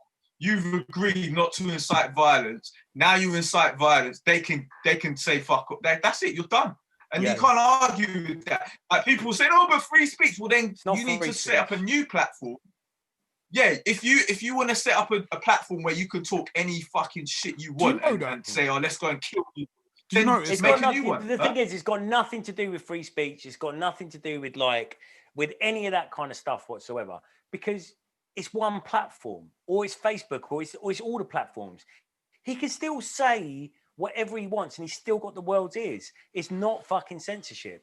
Like people talking about, oh yeah, free speech is dead and there's censorship, and I don't like censorship. It's got nothing to do with censorship. It's got nothing to do with anything like that. Do you notice? Go on. Do you notice that people only really bang about free speech when they want to be racist or be a real cunt? Yeah, exactly. One's ever like, man, I just want to pick up all my friends and family, man. They want to let me do it. I want to spread love. It's never that. It's always no. A lot of these people like Dominique Samuels, he who shall not be named, and a few others, they're saying they've been losing loads of followers on Twitter. But I replied saying, were they queuing on people? Were they like extremist people that have been banned for inciting hatred? But none of them have replied to me at the time, innit? So I think in there, that's what's happening. Twitter's like, they've seen this, they've seen the violence that's come about, and they're just like, you know what? We don't want this on our private platform, and that's their right. They should have done that ages ago. They should have done that time ago. It should never have been allowed to get this far. No. I mean, and the thing is, for me, it's not even a Trump versus Twitter thing, because I think they're both as fucking bad as each other. Like, at the end of the day, I don't think Twitter is some kind of, like I don't know, like some kind of, like, shining star of equality and blah, blah, blah. They're fuck them. Like, fuck Twitter, because they allowed him to do that for so long anyway. They could have got rid of him 20 different times, but they didn't, because he's the president of America. Yeah. Like, all the damage make peas off it. Yeah, all the damage is done at this point. Like, Trumpism has got a real foothold in the world, and that's because of Twitter. That's because he was given a platform on Twitter for so long to make this happen. The reason it's good that he's banned from there now is it's the same as if you've got a leak in your house. You don't just look at the leak and go, oh, well, there's no point fixing it now, is there? Like, you fix that leak so it doesn't do any more damage. Yeah. He's going to move on, and he's got a solidified, like, galvanized fucking, like, fan base who are going to hang on every single word, no matter whether it's on fucking Grindr or fucking whatever. They'll go to that Parler one, isn't it? Parler, and they're all nuts. Yeah, that's all getting shut down now as well. And Google have taken it off the App Store. Oh, wicked.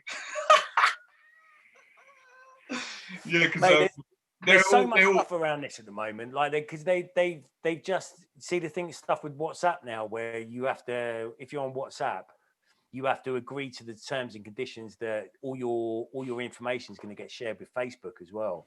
What is the terms and conditions? Well, no, that your information will get shared with Facebook.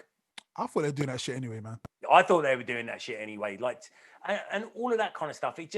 I just think we're going to see the end of social media like relatively soon. Like the social media as how we know it and how we see it. I think Facebook's crumbling. I think Twitter's crumbling. I think WhatsApp's crumbling. All of them. So what's next? Who the fuck knows? I don't know. I disagree. Doctor AC. I'm not a doctor. You're not a sage. You're not a sage. You're not a seer. No, I'm not a sage. I think that we haven't seen the end of social media. I think social media will continue to grow because it's so ingrained in our life now. Yeah. You know what I mean? It's what we do. We can't really live without it. I think it will change in a way. I think the idea of being anonymous, I feel like that might change. You might not be able to be anonymous anymore online. Well, I think the idea. I think. Yeah, I know. I'm fine. I don't mind people knowing who I am. I actually like it. I'm a fucking show off. But like, I think what we know is social media now will change. I don't think it can carry on the way it is. I really don't.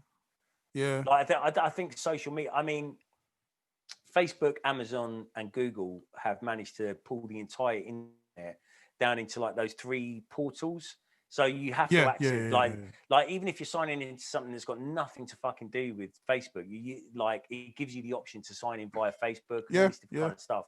Like and you can pay with shit with Apple Pay or Amazon Pay and all this different kind of stuff. They've managed to siphon everything down into it. And like every kingdom, they've got to fall at some point. They really have. And you're starting to see. I mean, Facebook's been for a while, but like you're starting to see the cracks. I think Twitter might actually carry on, but I mean, Twitter is just as bad as the fucking rest of them. All the same, man. They're all the same. They're all the fucking same. Yeah. Where's AC gone? Who the fuck knows, man? He just disappears. That's enough depressing shit for one day. Yeah. I don't find it depressing personally. I fucking love all this shit, but I know some people do. I'm fucking exhausted talking about it. I really am. I'm absolutely. That's why I didn't listen to, like I say, to Terror and Nova and AC the other night, because I just knew it was going to descend into not to like kind of down what they do at all, because it's all really valid, but I just can't listen to it anymore. Yeah, it's not the funnest shit. No, not at all. One Division coming next week. Yeah, what is that about? You know what? I didn't even really check the trailer properly yet. What's One Division? One Division. Oh, One Division. I thought you said One Division. Yeah, mate, I can't fucking wait. Me neither. I don't know what the fuck's going on. But I'm just don't care about it. I'm fucking hyped about it. What is it? A new is it a new superhero, or would it be ones we already know about will be in it, or what was the series? It's Marvel Universe. Yeah, it's Scarlet Witch and Vision. Oh, Vision. Like their show. Yeah. But isn't he dead? But it's basically before that shit. Well, no, it's actually after it, because is it? Because Scarlet Witch is because it's all paying into like the Doctor, what's his name? Strange. Doctor Strange. Doctor Strange and the multiverse of whatever. It's a multiverse that she's created. Like, because you know she is basically, if not the most powerful, one of the most powerful. Yeah, she's like number 3 or something. Characters in. Yeah, she's like mentally, like crazily powerful, and she's created all. And it's her like kind of descending into madness a little bit.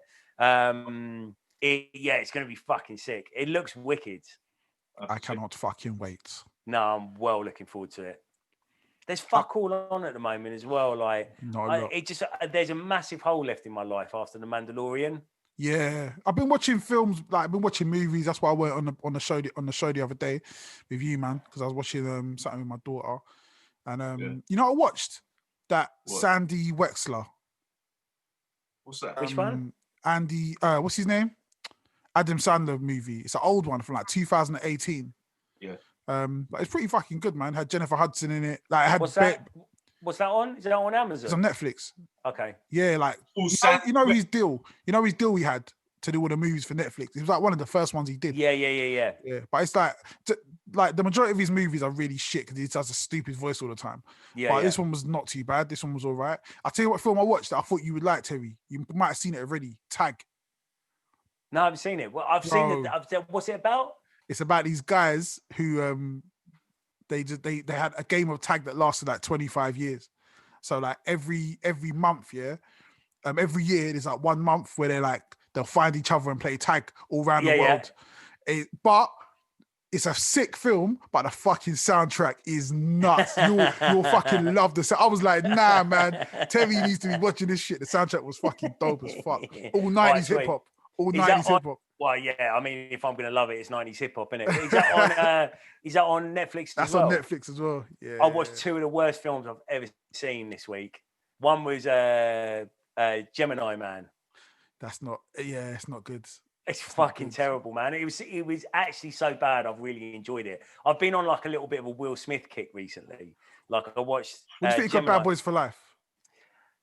There were some brilliant bits in it, but it just can't capture.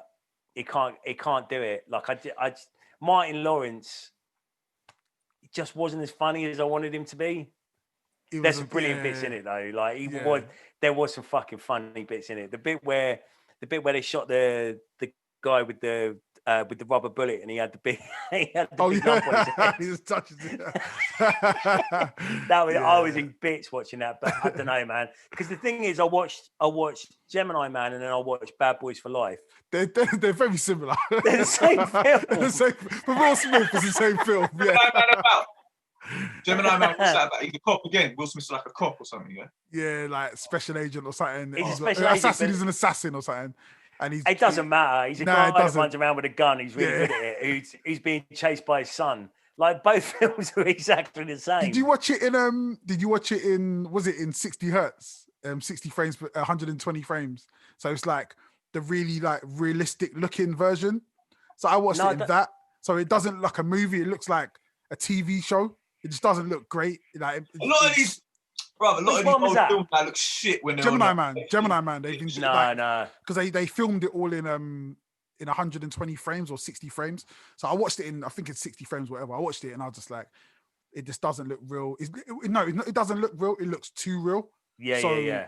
It's too real, Roy. It's too real. I tell you what, I watched a film last night I knew it wasn't going to be great. Vin Diesel called Bloodshot. Man, that film is so garbage. You gotta watch that, man. I couldn't believe how bad it was, man. Like, it's like at least it kind of tried to like take itself away from like the average plot where yeah.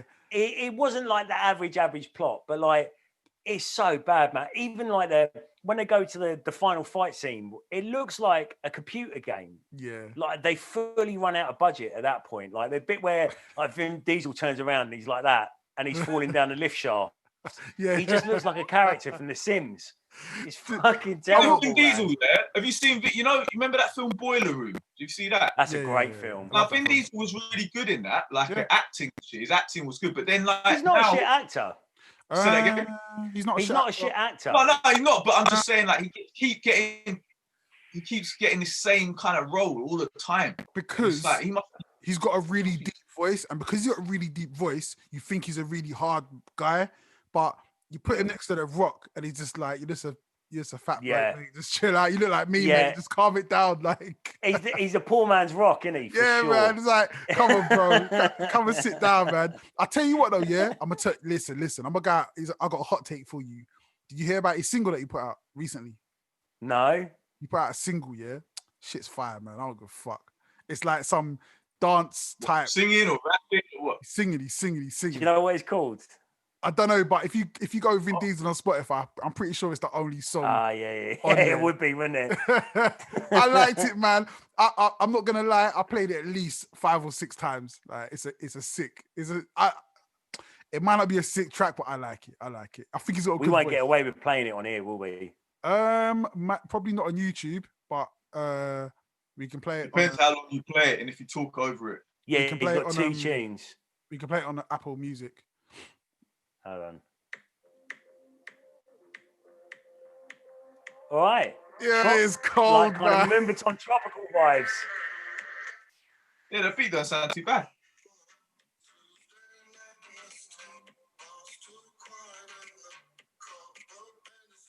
This ain't shit. It's cold. I'm telling you, man.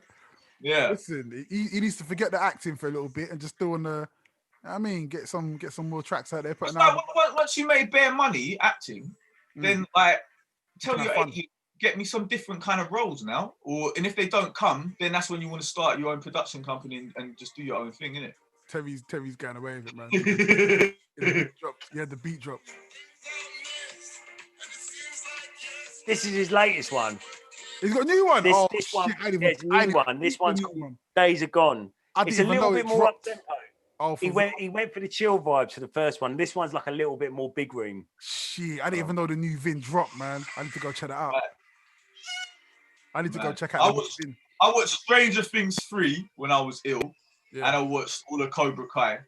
I didn't like Stranger Things 3. It's like had a few funny bits, but it was a bit dead. It wasn't like. Come on, you cunts. And you can catch Terry DJing every night on Facebook. See, I like the way like massive Hollywood movie stars are so like kind of like cut off from the rest of the world that he still thinks EDM is a thing. That's fucking yeah, but it's one of them, bro. But the way I see it, yeah, if I was like a multi-millionaire, yeah, and I can make any music I want, I probably would be making some. I don't know what I'd be making. I'll probably be making some underground, like good. Nah, not even Goody Mob.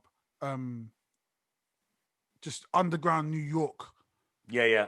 Fucking dark as fuck music. That's all I'd be making. If I was a millionaire, I would employ you to be my personal music maker, and you'd just be in the studio making Black Moon and Smith and Wesson style stuff where you did like kind of ragged chatting a little bit as well. Yeah, like that's what I'd get you to do. Why do you do that anyway?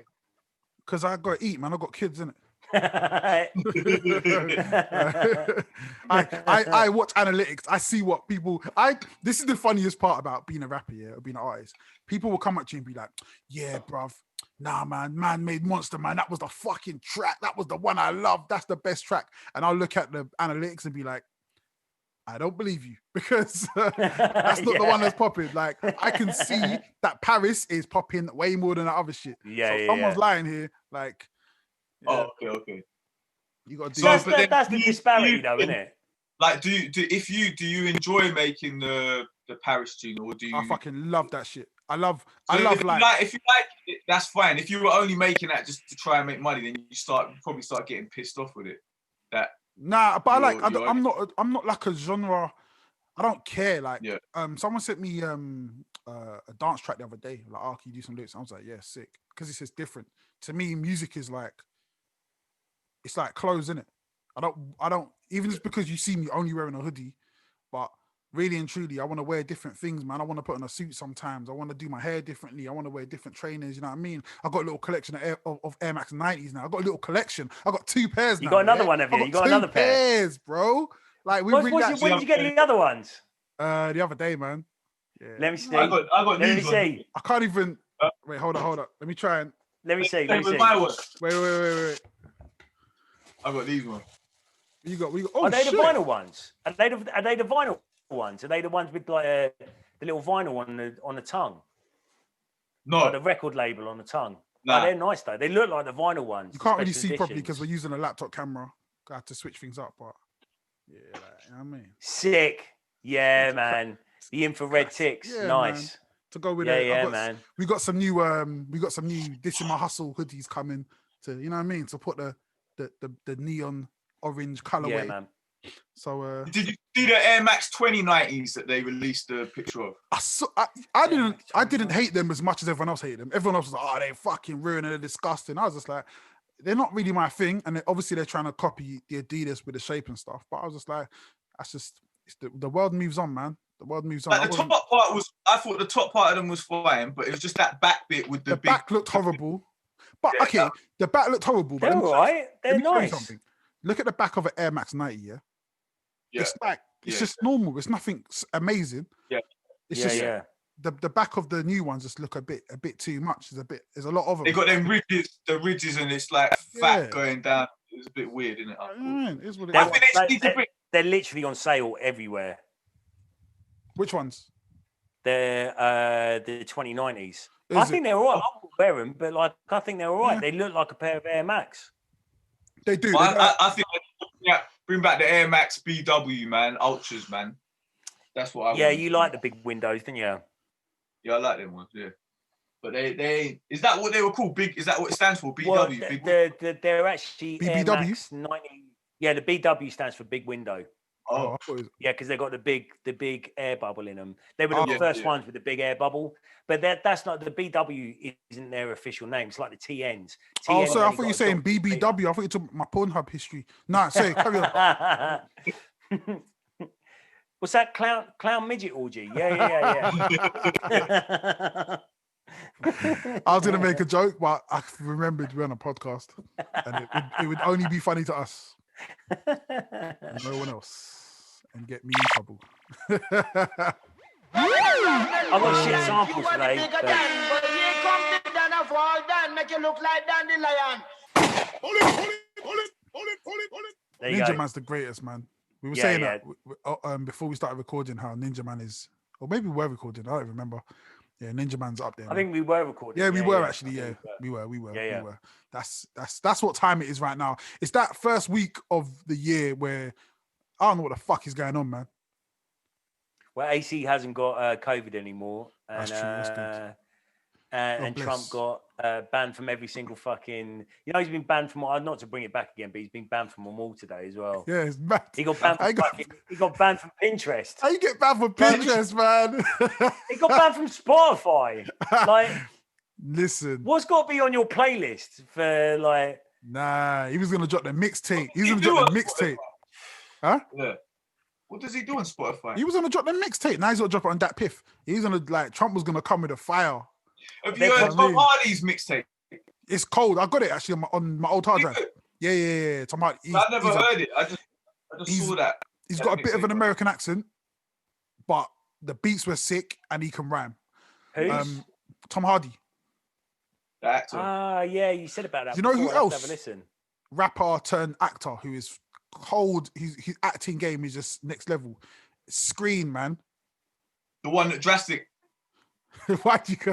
Yeah. But that's what when everyone mentioned it, I just remember that. Yeah, that one.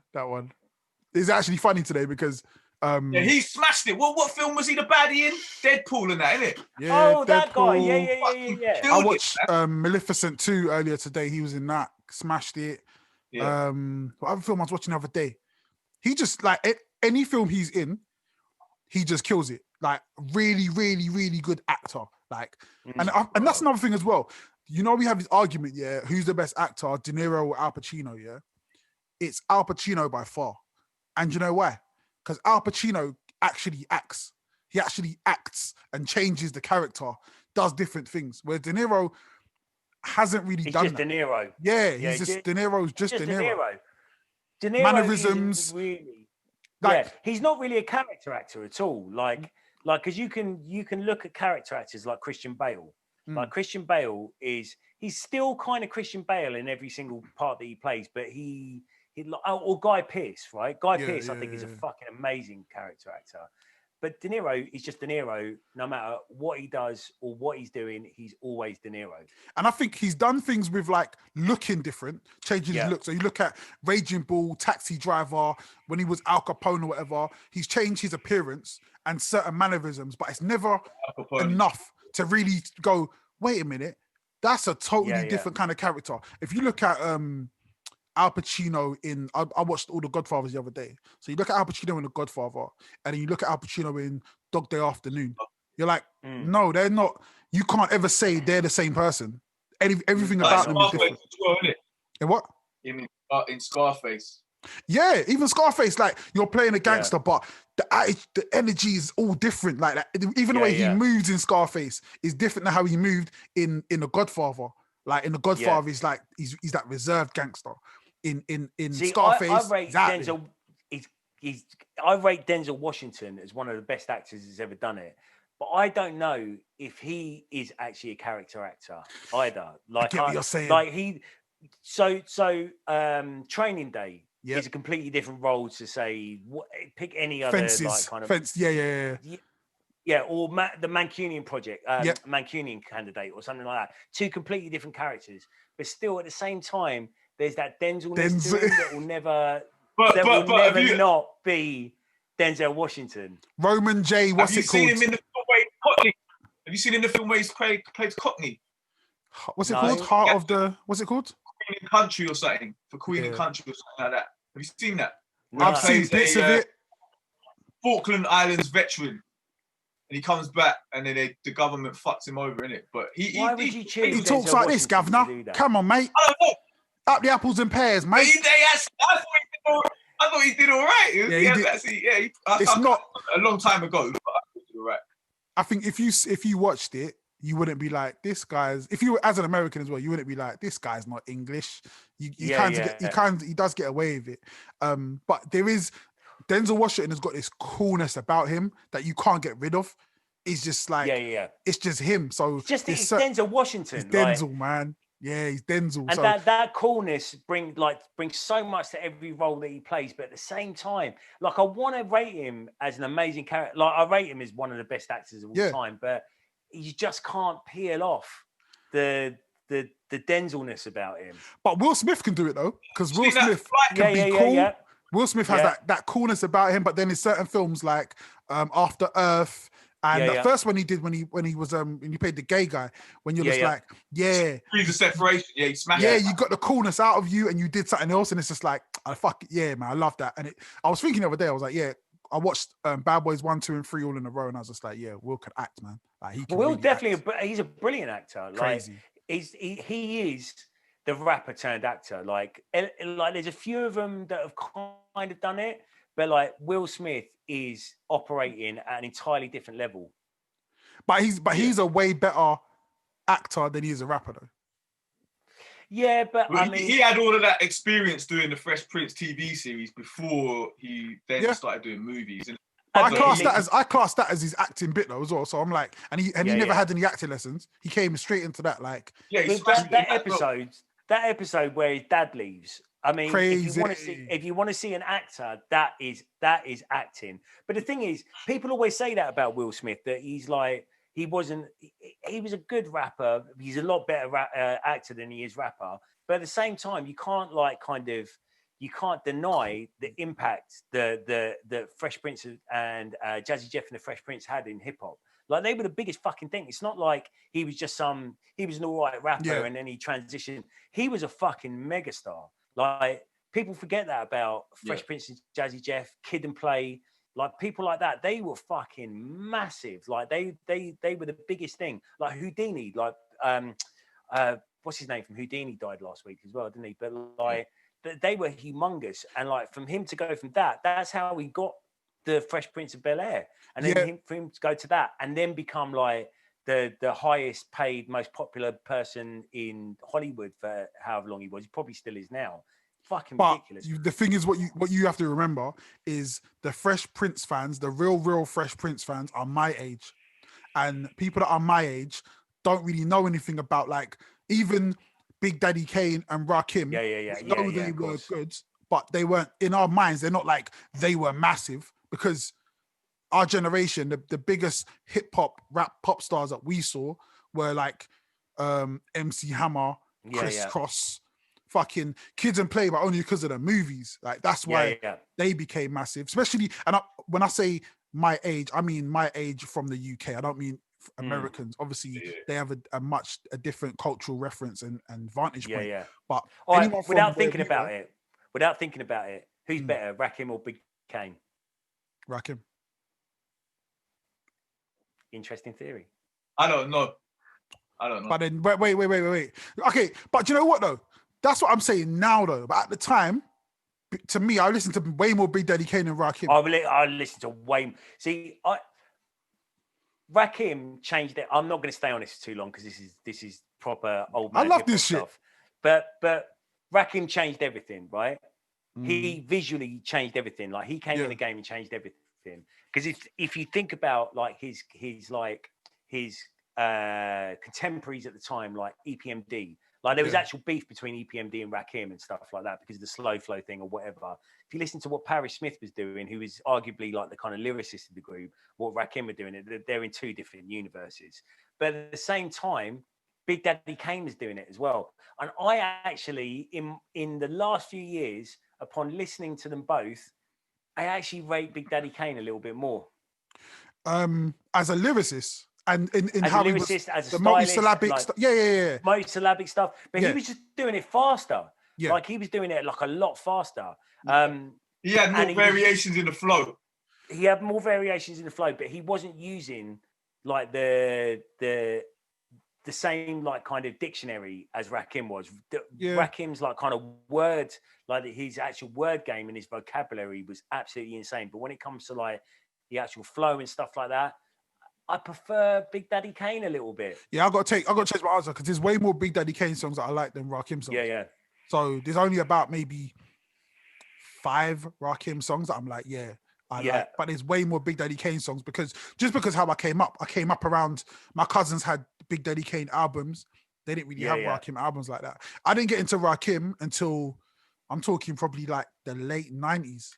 Like, it's because there wasn't that many Rakim. There wasn't a lot of Rakim knocking around. Like he was notorious for like kind of not actually recording that much. Like there wasn't that much Rakim stuff around. Like he's like the American Tony D. Yeah, he was just like Big Daddy Kane was just knocking out albums after albums after albums. Like it's mad, really. Like I was going through my Serato the other day looking at and I've got untold amounts of Big Daddy Kane in there. I've only got so much like Eric B and Rakim. Yeah. Crazy. Yeah, the two albums, what's Rakim's later album, the 18th Letter, that was good. When he's got a massive head on the front cover. The other one that just came after that. his head looks like a fucking alien on the front cover. That's like Phil Collins, though, isn't it? Oh, is it? Like Phil. But it's different. What's the other album? Phil Collins' head looks like comeback album. AC, we're talking about big heads now, man. We got off albums. Who was it on Twitter that said, "Oh right, a day in the life of the photo shoot for the front cover of Phil Collins' album"? You do it the Capadonna one, and they were like, "Nah." Oh no, stop. That one. I can say that Capadonna one was no. I was talking about the Phil Collins one where he's like, "Right, take a massive picture of my head. That'll do for the front cover next album." I see that. Yeah. No, that Capadonna one was everything we've talked about for like the last 10 years encapsulated in one JPEG. It was unbelievable. He killed it, man. I had to give him a follow from that. I was just like, bro, that's the funniest shit I've seen. And it's so funny because it's a conversation we have all the time. Artists all the time have shit covers. Like, sort your covers out, you old rappers, man. Fuck's sake. A massive picture, a shitty picture. And but that's how they would look. I told you, Killer Priest has some of the worst artwork I've ever seen. Like MS Paint artwork in 2020. I'm like, what the fuck is going on?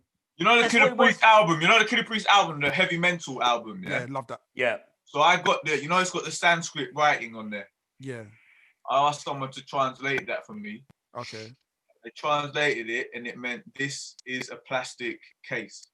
That's literally what it meant. So maybe he said to someone, can you write something in Sanskrit on my CD case? And they just literally wrote, "This is a plastic case." Or something like that. I might have got it slightly wrong, but that's what it is across the whole. I think that is so beautiful because it almost encapsulates the whole feel of what deep hip hop is. It's like, it's not deep really. It's just like saying words.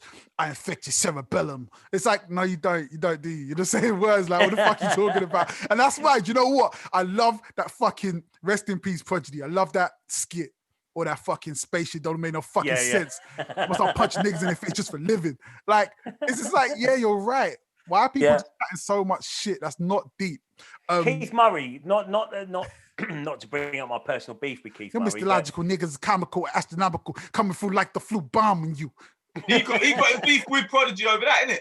Did he? But But that's what he was talking about. He Yeah. was going that he was saying all that Barbara Z shit. He was going at Redman and their whole thing. So then apparently they met them and they punched. They had a fight in it.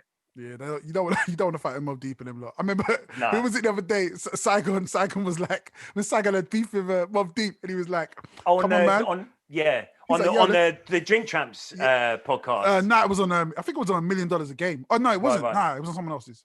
Like he was like, yeah, man, come on, let's fight out. And they were like, we don't fight, we shoot people. He's like, all right, fuck it. He recapped all of that beef that they had. You know, when he punched, I can't remember who it was that he punched. Prodigy. It was in Prodigy that he actually Prodigy, punched. Man. He punched Prodigy and then ran off the stage. Yeah. And he was like, he recapped all of that beef that entire night on the Drinks Champs podcast a little while ago.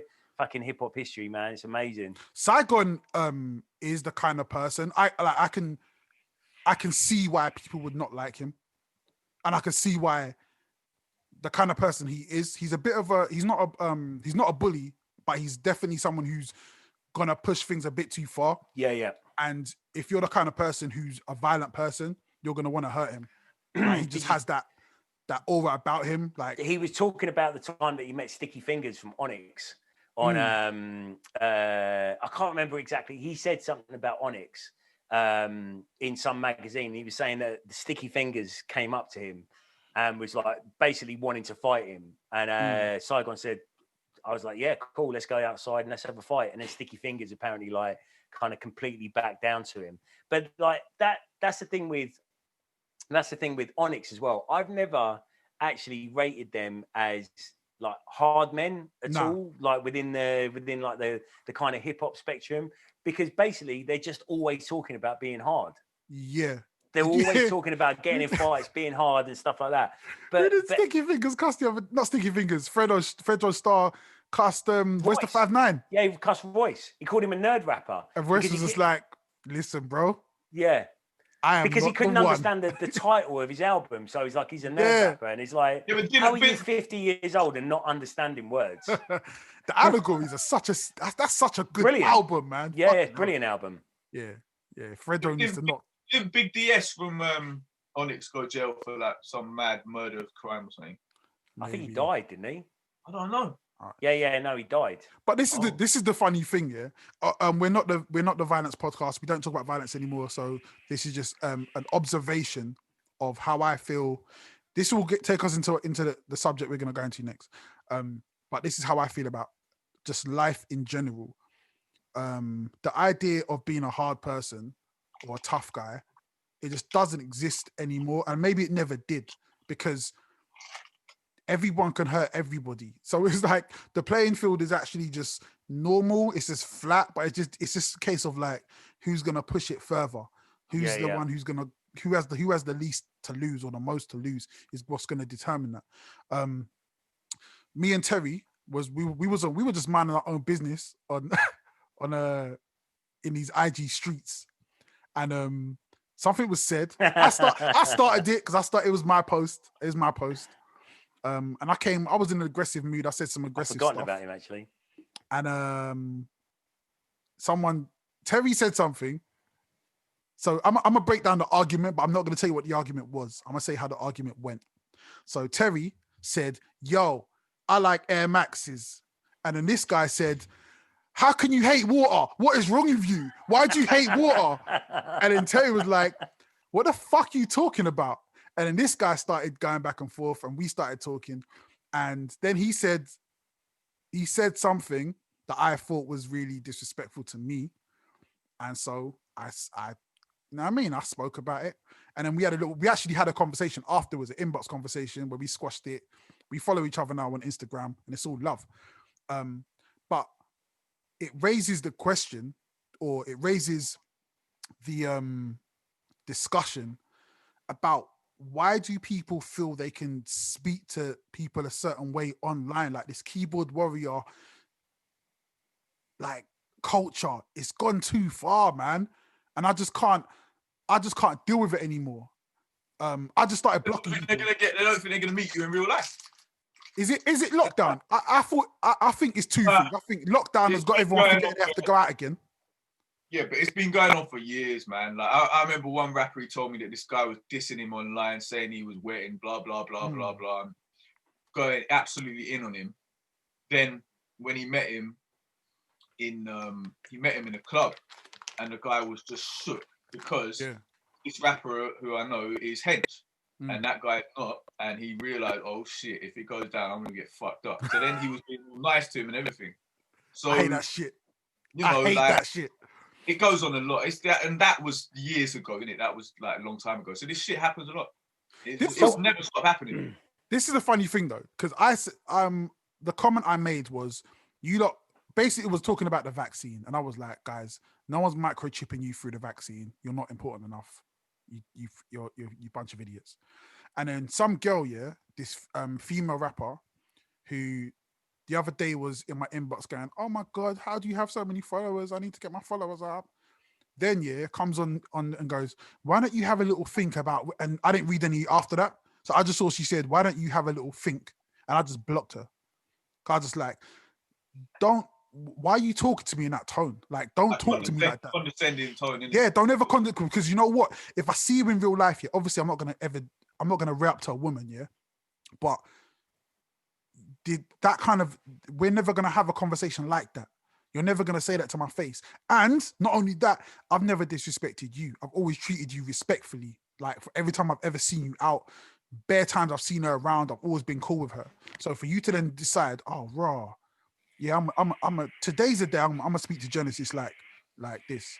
I was just baffled, man. I was just like, raw. I had to speak to one of her friends, and I was like, yo, why does she think she can do that? And her friend even said, yeah, she does get a little bit wary. She doesn't know how to talk to people. I was like, that's cool. She'll never talk to me again. Like, me and her will never have another conversation in life. Like, I'm just not taking it. Yeah, I think, do you know what? That lad that kind of had a problem with what I said, he had no idea what the problem was. He was just triggered by what I said. And then he started calling me classist and what makes you think you're better? What makes you think you're better? What? What makes you think you're better than anybody else? I don't know. And then he mentioned a study which I've read, which is about like, I think I saw this on your. Yeah. So he mentioned a study that was about like kind of like mass inoculation. So like kind of everybody going out there and getting the virus, and everybody building up a tolerance to it and stuff like that. And I'm like, what do any of those things have to do with what I said? But then he passed a point where he didn't want to look stupid, because he obviously hadn't, like, he didn't know what we were talking about. Like, he got completely the wrong end of the stick, got triggered, said some stupid shit, but then wouldn't back down from it. And then even afterwards, he was like, "Oh, you like about the study." He was like, "Oh, but you've probably never heard of it, have you?" Like a fucking hipster. Like, "Oh yeah, you've probably never." Okay, like he basically got completely the wrong end of the stick. Would not back down, and then in the end, like, kind of back down a little bit. But he was like, "Oh, I think we should all just get together and we shouldn't preach division and stuff like that." And it's like, at no point have I preached division. Like, and then he said, "You're being defensive," and it's like, right. So let's like kind of unpick this a tiny little bit. I was going to say exactly the same thing as what Jen said. In no way do I feel like I need to be defensive against you. But at the same time, if you come on IG making ridiculous, like kind of really uninformed, like not really understanding what's going on, accusations about someone, how do you expect them to act afterwards? Yeah. Like, I had a similar thing happen to me. You can't passively aggressive. You can't be passive aggressive and accuse someone of something, then say to them afterwards, "Well, why are you being so good, like defensive?" Like, it doesn't work that way. Grow up. You can't be the aggressor and the victim. No, you can't be the accuser and then say, "Oh yeah, stop being defensive." Yeah. What are you talking about? A lot of people try to do, but it goes on in the street as well. You'll get people being aggressive to you. Then if something violent does happen and they're on the losing end, then they'll play the victim afterwards. Yeah. It. So it's the same thing that happens. Like, I had there's a woman talking about color prejudice, and shadism, like colorism, So I said about my mum went through that when she was young, from her mum telling her, "You're too dark, you'll never get a man, you might as well not bother trying to get a job, all this kind of shit." So then she was like, oh, okay. And then she flipped it on me and said she was going on about my light skin privilege and blah, blah, blah, blah, blah. So I was like, and she was like, what have you done for dark skinned people and this kind of shit? So I was like, well, you don't know me. I've never spoke to you in my life, yeah? And to be honest, I don't know you. So I don't really feel the need to justify my existence to you. And then she just went around and blocked me. So then, but that shit goes on all the time. See, this is the thing as well, yeah. When you like having political ideals is one thing, yeah. But when you try to overlay those political ideals over real life human beings, they don't always fit. No. So a lot of the stuff we see, and I've had this before as well. So somebody, this was a little while ago. This may be like a couple of months ago. Someone who I used to talk to quite a lot online. They must have they messaged me and was like, yeah, man, I was like what you're doing, blah, blah, blah. I was like, cool, man, thank you. And then they were like, oh, is your wife white? And I was like, yeah, man. And then they just blocked me. I was like, raw. I was just like, so I was just like, yeah. But like, what? I didn't. They didn't even say a reason. Nah, but I think like they're like real like pro-black in it. So that's like the world they want to live in, yeah. So they don't want to deal with anyone who's like not gonna be in that world. But part of the problem with that, yeah. Who's that geezer? The Prince of Pan Africa? What's his name? Pan Africanism? I don't know, man. That one, the guy with the Dr. Umar Johnson. Oh, Dr. Umar. Gifts, donations.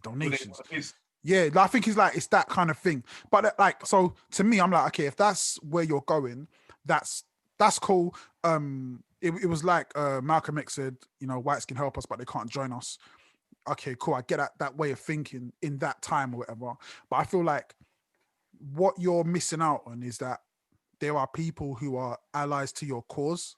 So to me, the cause should be the most important thing, and how people look shouldn't come into it, because then it becomes a case of we're now being racist against, like we're not. I mean, or we're not racist, but we're being prejudiced. Yeah. This is what they're saying about the BLM thing. So that Terrell's saying that certain people saying that BLM is a Marxist, they're Marxists and blah blah blah. And I was like, I don't give a fuck if the two people who started BLM are Marxists. What I give a fuck about is the statement, and if everyone, it doesn't matter. Like if everyone joins together to fight for what's right, that's all that matters. Like back in the day when you'd have like people fighting against the NF, they were all different kind of political persuasions, but they all joined to fight the NF. So you'd have Marxists in there, you'd have communists, you'd have liberals, you'd have centrists, all joining to fight the NF.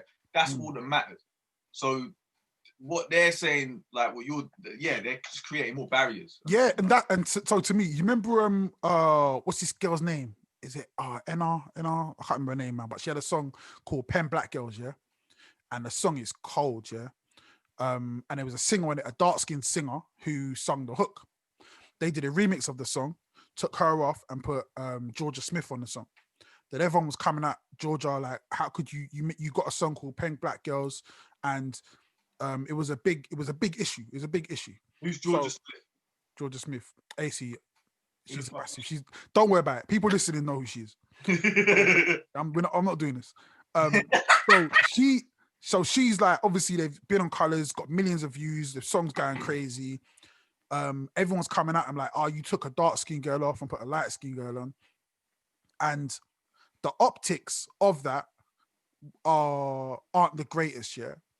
But the main girl who sings a song, she's still dark skinned. If they took her off as well and then put bare light skinned girls, and you'd be like, okay, it makes sense. But the song is about paying black girls of all different shades, so that shouldn't really be that much of an issue.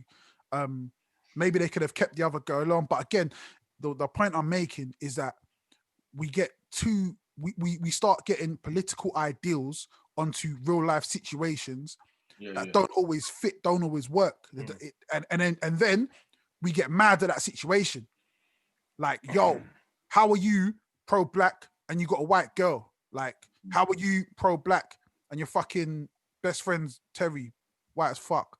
Like, yeah, but nah, you're not understanding, like, because where do we get to the point where we say, no, really and truly, if we start talking about what are people's ideals, what are they trying to move towards, what are they trying to bring to this life, and coming together to actually do good things. And the mad thing about it is, yeah, none of us can move forward without each other. Like, we all need each other. You know what I mean? The white guy might have the chicken, but we got the seasoning. You got to bring them together. Like, it don't really work. Like, AC, I don't know where you're from, but you might have the rice, innit? Like, so.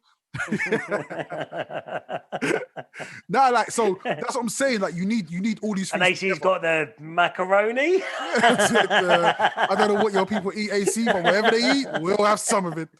Like, but to me, that's the beauty of, like, I always thought that's where we would be now. We would be in a time, because I feel like before before social media obviously it skews the view.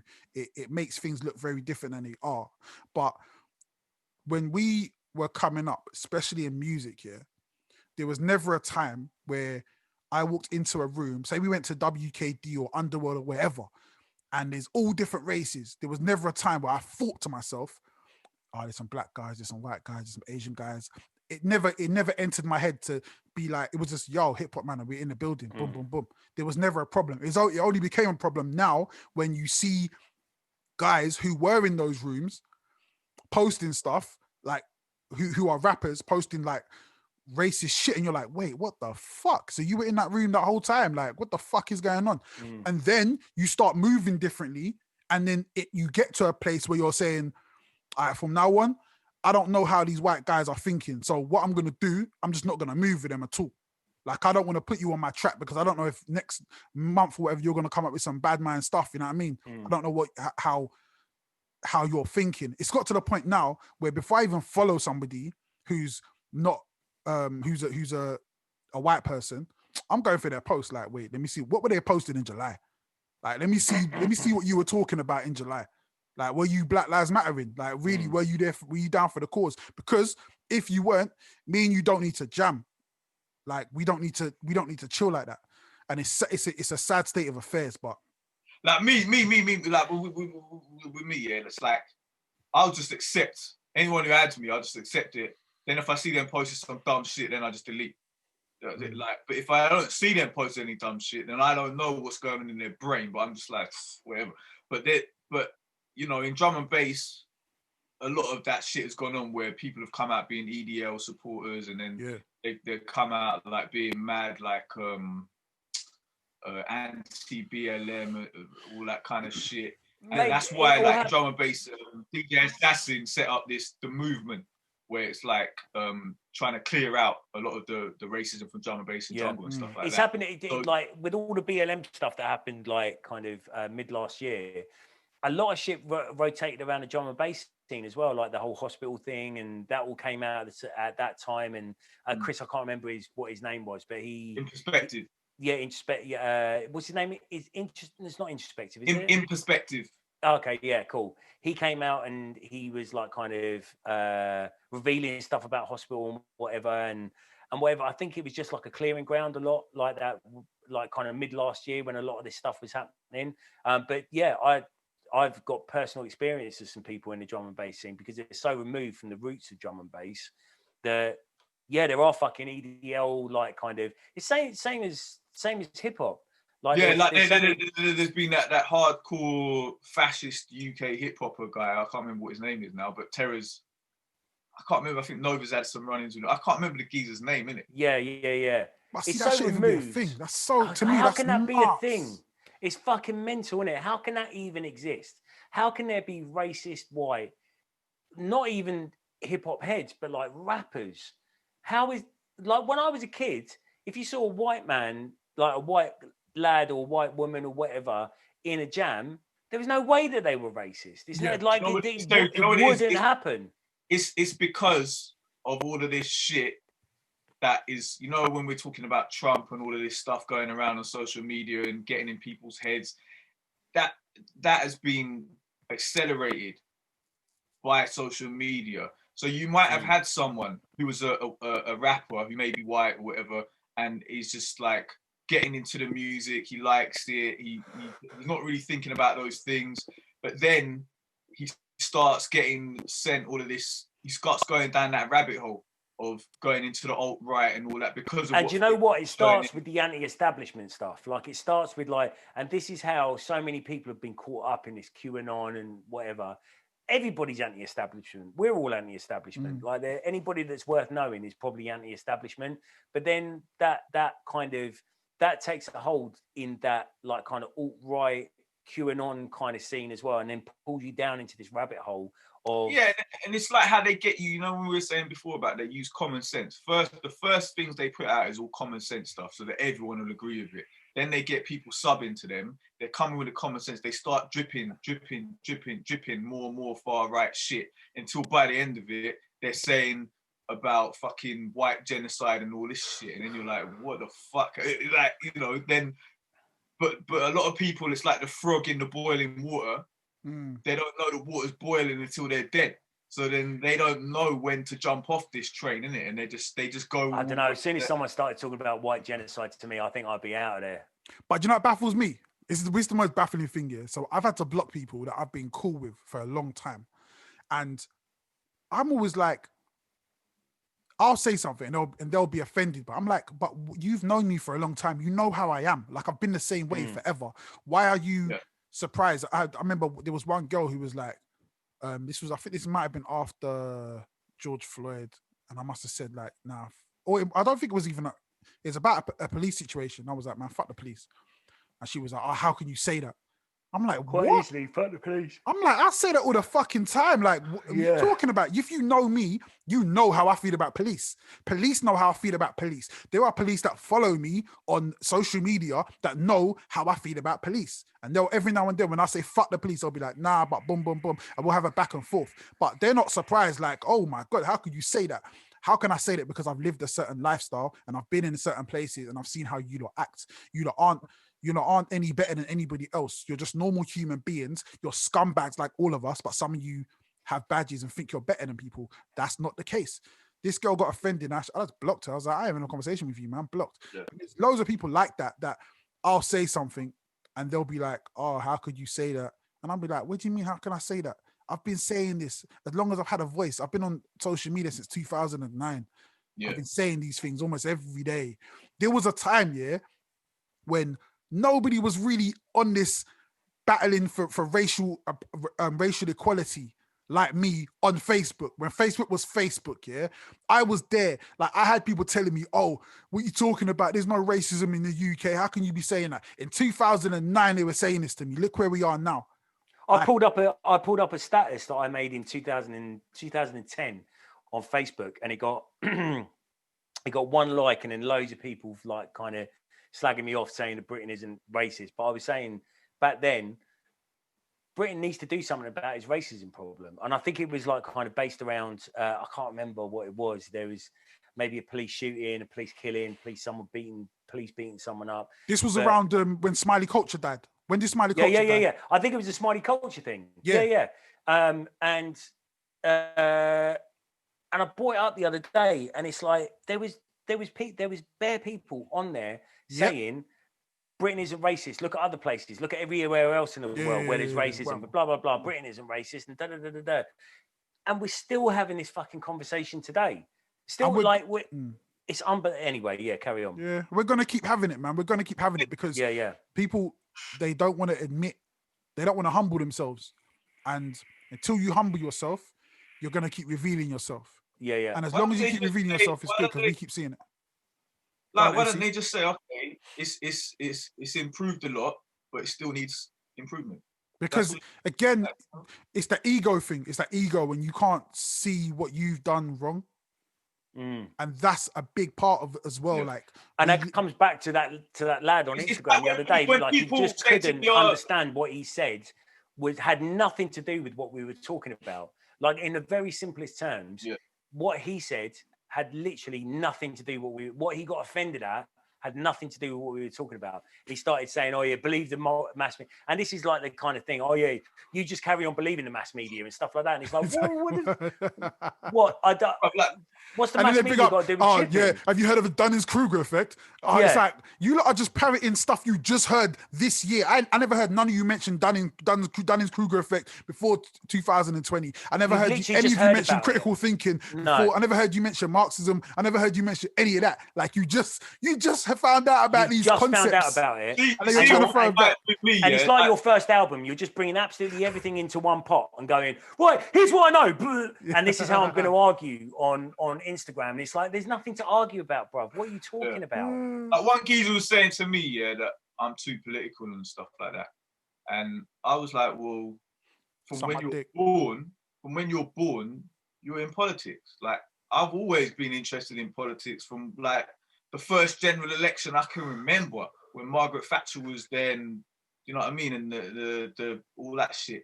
And but then he was saying, I never really got into politics until I was about 20. I was like, okay, that's you, but I'm not you, innit? And to be honest, you might have been able to live that privileged life, secluded from that thing, man.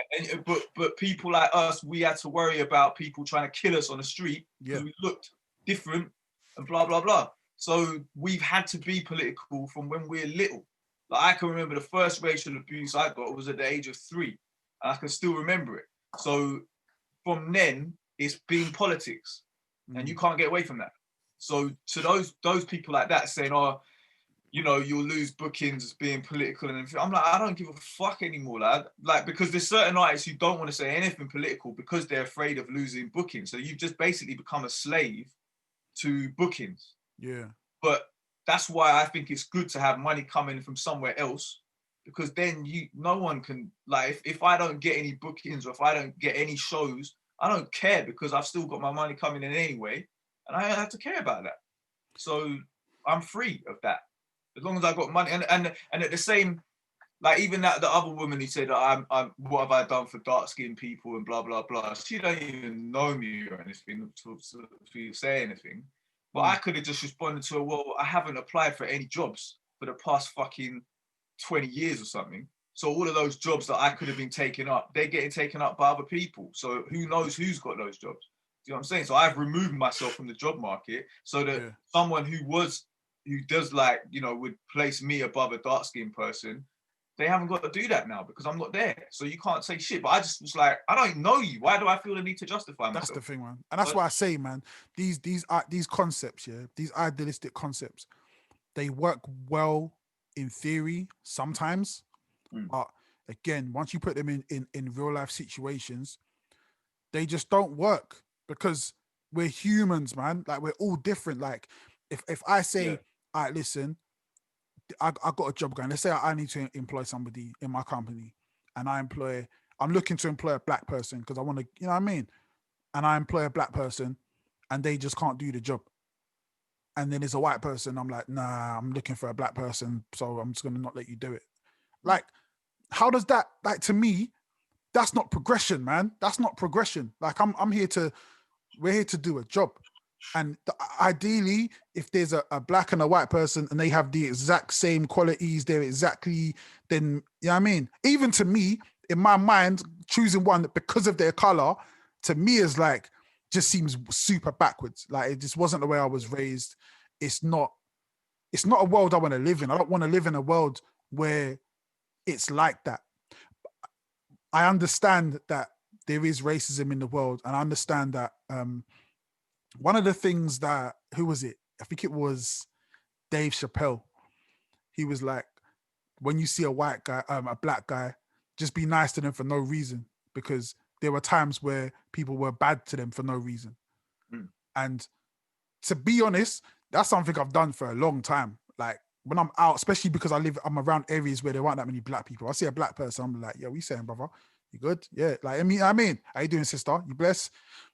That's always just been my thing, because I've lived a long time outside of Brixton in places where the minority. But at the same time, I'm not, the other side of that isn't, if I see a white person, be like, yo, fuck you. Fuck off, you cunt. Fuck off, cracker. Like, nah, you're Everybody's just always nice to you, so go fuck yourself. yeah. Like, again, the ideal is cool, but in reality, it doesn't work that way. We just don't live our lives that way. Yeah, man. It's not. I don't know, man. It's not a world I want to live in where we have to treat people in that way. And another thing, I'll say this as well. Yeah, I feel like a lot of these guys online, yeah, who are mad racist online. I feel like when they see me, they're as nice as possible. Because when I walk around the real world, yeah, white guys are super polite to me. They be opening doors for me, all types of shit. The other day, yeah, I was in Morrison's, right? And this white guy, we kind of got to the queue at the same time, but he was like blatantly in front of me. And I've kind of just stood there. And he goes, nah, mate, go on, you go in front if you want. I'm like, you damn right I can. Like people are like that. Like, to me, I feel like a lot of these people that are online saying this and that and acting a certain way, and the ones who are online saying, oh, Black Lives Matter, man, a bunch of Marxists, when they see me in person, they're super nice to me. They're super... Honestly, like, none of them will say shit to you. Like, I've had this conversation so many times. Like,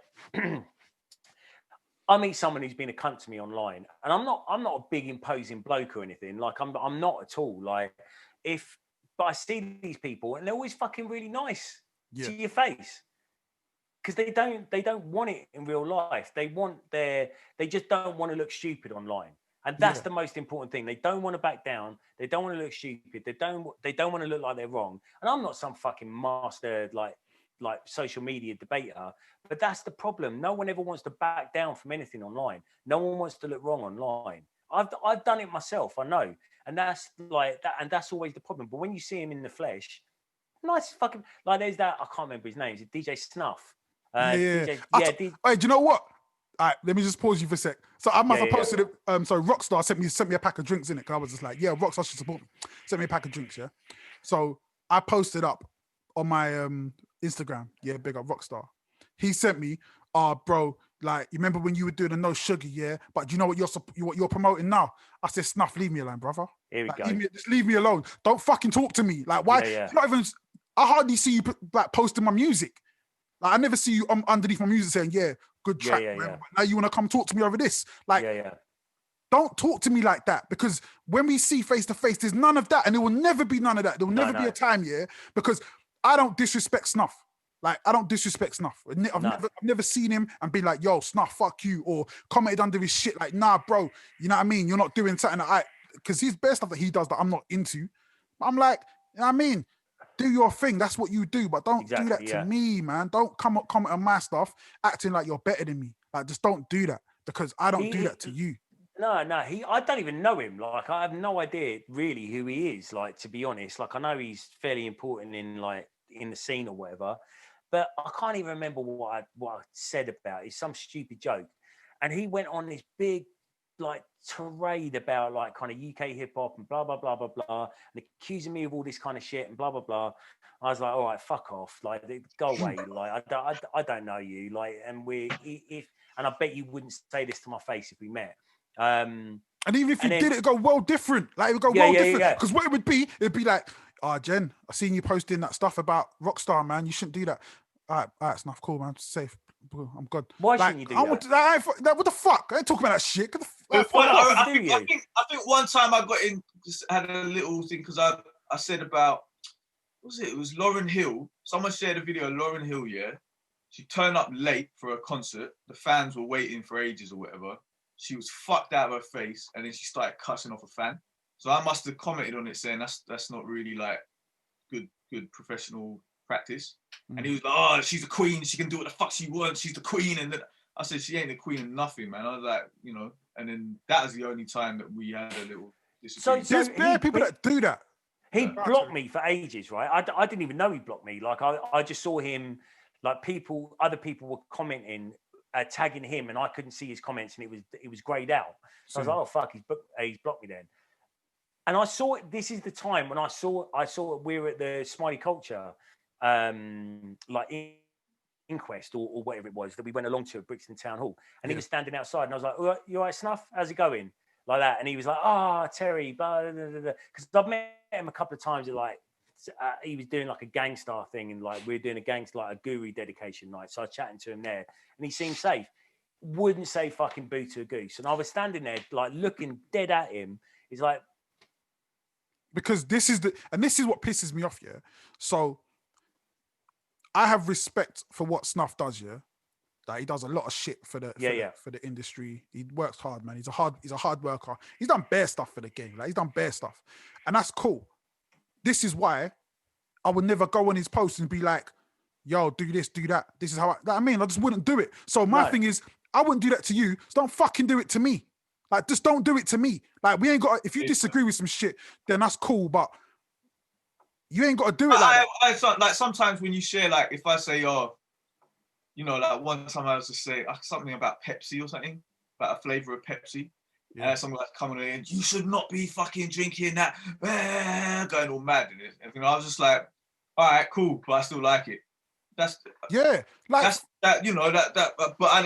that's just how some people are, isn't it? Like, to me, it's that whole thing of like, it's just a respect thing, and it's just like, again, it's not that fucking deep. It's a fucking drink, and so many people. Why shouldn't you be talking about Monster? Oh no, what was it? Rockstar. What have they done? Hey, fuck! I would never talk about Monster, man. Fuck Monster. Rockstar all fucking day. Yeah. Like, but this is my thing as well. Yeah, if you're somebody, who will.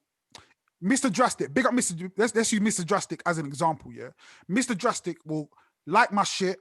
If I post something up, he'll be like, yeah, boom, I like that. I like this. I don't like that. I don't like that. To me, I love that shit because and he will say that to my face. Yeah. So to me, we have that relationship. He can say what he needs to say to me. That's fine. To me, it's like, nah, when you like something, you say something, you say you like it. When you don't like it, you say you don't like it. And half of the time, he'll do that privately. He won't even do that in public. He'll just say, I heard that. I wasn't really feeling that, but I like that. Yeah, why would you do it publicly? Because why would you do it publicly? When people do it publicly as well, it can cause a witch hunt and all this kind of shit. Cool. But what I'm saying is, if he did it publicly, I wouldn't be upset. I'd be like, nah, that's Drastic. That's how Drastic gets down. That's how he is. And also, he's to me, he's gained that. Yo, I like this, I like that. I'm not just there for hating. There's certain people, who and he supports as well. He supports what I do. So to me, I'm like, that's cool. There's certain people, who follow me on social media, don't like nothing, don't support anything, but as soon as it's something they disagree with, then they fucking pipe up. And I'm always just like, fuck you, don't fucking talk to me. We're not cool like that. We don't have that we don't have that fucking relationship where you can tell me some shit. I don't want to fucking hear it. I don't know you. I don't talk to you like that. Don't talk to me like that. And from now on, if you do that, you're getting blocked straight away because me and you ain't cool like that. So don't fucking talk to me like that. And there's certain people that I could say names, but I know they're going to do it again. So when they do it, there'll just be a block and that'll be it. Like, I don't give a fuck. Yeah, I understand. Like, yeah, it's just how people are, though, man, isn't it? People just want to be a cunt. I was raised. I wasn't raised like that, man. Like I wasn't raised that way. To me, there's just a level of respect that I give people, regardless of who they are or what they do. I just give people respect. I don't call people I don't know names. I'll call you two cunts, because. Like you two been to my yard, my family. We are family. We can say what we need to say to each other because the love comes first before anything else. So but we're also cunts, and we are cunts. But like people that just jump up and just be like on some disrespectful shit at the gate, I'm just like, raw. Like, how were you raised to be that way? Exactly. Like, and if I come how on, many rock stars have you had in a row? Sorry, say that again. Sorry. How many rock stars have you had in a row? I wouldn't do more than one a day. Like I treat it like coffee, innit? Yeah. I actually had coffee. Like, it hasn't made you see the future yet, or nothing like that. Nah. I ain't seen. I can barely. When I did the Red Bull, it made me see the future, innit? What did you see? Basically, it was me, Terror, and my cousin. Here we go. God. And we're on a party, done a thing in Ipswich, and it was like 6 a.m. and there was crates of Red Bull they were just giving away. So I'd never really drunk Red Bull before, innit? So I was like, I need something to stay awake, like to go home. What year was this? I mean, instantly going to Ipswich, you're seeing 10 years in the past, though, innit? Say that again? He said, if you go to Ipswich... What year was it? Yeah, what year was it? What year was it? I can't remember what year. I can't remember what year. Fair It enough. was a while. It was a while ago. So then like we're driving, yeah. So I drank the first can. I didn't feel anything, yeah. Yeah. So I thought, fuck, this ain't even doing shit. So I drank another can, started kicking in. Then I thought, fuck it. So I drank the third can, yeah. It's like edibles. It's like Yeah, it's like this is like the kind of story that most people have about pills or acid or stuff. Bro, this was Red Bull, man. And like, I'm like everything anyone would say, I didn't know whether I want to laugh or cry. I was like in hysterics. Yeah, I was just like, I was bordering on insane. Yeah. So I've driven. And we dropped my cousin off in Peckham. We got to drive. Hold on. You're cutting out a bit. You're so we're driving. Start again. Yeah. So you dropped your cousin off? Yeah, dropped my cousin off in South, and then we're driving to Northwest, and we got to, you know, where Victoria, there's that big kind of roundabout thing. Yeah. It's a Sunday, and it was just rammed with traffic. Terry's asleep next to me, yeah? Right. So there was a guy on a motorbike in front of me. Yeah. And I had a vision. I just knew he's going to crash. Right. So I woke Terra up. And I go, look, watch, he's going to crash. And the guy revved his bike and drove into the car in front of him and flipped over. And Terra's like, how the fuck did you know that? I said, bro, it's the fucking Red Bull, man. And I've never drunk Red Bull again since then. Never drunk Jen, that's the clip that you're editing out for this week's podcast. That's the one, yeah? All right, cool. That's the clip. That's the one. My first Red Bull, so what happened was White Coat. Was it White Coat? No, it wasn't White Coat. I don't think he was with us. We went to Amsterdam, but we were sponsored. No, it wasn't. I'm mixing up two different things. We were sponsored. It was me, Amos, Joker Star, and I think the girl who was running the trip was Rosie, and there was another girl as well. I can't remember her name. But we were sponsored by Red Bull. I never drank coffee before. I don't think I'd ever had caffeine up until that point. So we got cans of it. So anytime you want to drink, we just drink a can of Red Bull. I was up for 3 days, man. Like, I didn't sleep for 3 days. So the whole time I was out there, didn't sleep properly, like shaking and shit. And yeah, man, it wasn't good. I don't do well with caffeine anymore, man. Like caffeine really affects me. Like I drank this coffee because I got, you know, we're talking about Christmas presents. I got a coffee machine for Christmas. Which one did you get? Nespresso. Nice. Something Next or whatever. The one with the new pods with the barcodes on it. Yeah, that's exactly the same one as I got, man. The bigger pods, like the round ones like that. Yeah, like banging. Space discs. Yeah, man. So I've been drinking coffee, so I had this coffee at 6 o'clock, just before we started this call, because I was falling asleep. Yeah. I won't sleep tonight, man. Like that would be it. No, you're done now. Sleep tonight. But yeah. Remember that time we went to Manchester as well, and it was a Chameleonaire. Yeah. Yep. And we went up there for Chameleonaire's thing, and I was so tired from being up late the night before that on the way we stopped off at the services, and they had those coffee machines. Remember? Yeah. And you could add extra espresso shots. Yeah. I put about 8 in there. Yeah. And, fucking hell, I was fuck. And then, but it helped me sell CDs because I was just fast. Yeah. I was proper. I was like, I sold 80 CDs that day. You take coffee like to Adderall. Yeah, I was like, Jesus Christ, man. It was it. You used to just eat the coffee granules. Who's doing that? That was me on the way back from fucking Cornwall. Was it Cornwall? Yeah, it was. Yeah, from Exeter. Oh yeah. We pulled over at Dartmoor or something, innit? And we were sleeping, and then you woke up. You're like, what the fuck? No, Terry woke up, innit? No, I woke up. Terry was outside smoking. I woke up. We're driving back, yeah? They stopped in Dartmouth, right? So imagine you're sleeping. Dartmoor, bro. Dartmoor. Yeah. Imagine you're sleeping in a car, yeah? Then you wake up, and then the car's not moving anymore.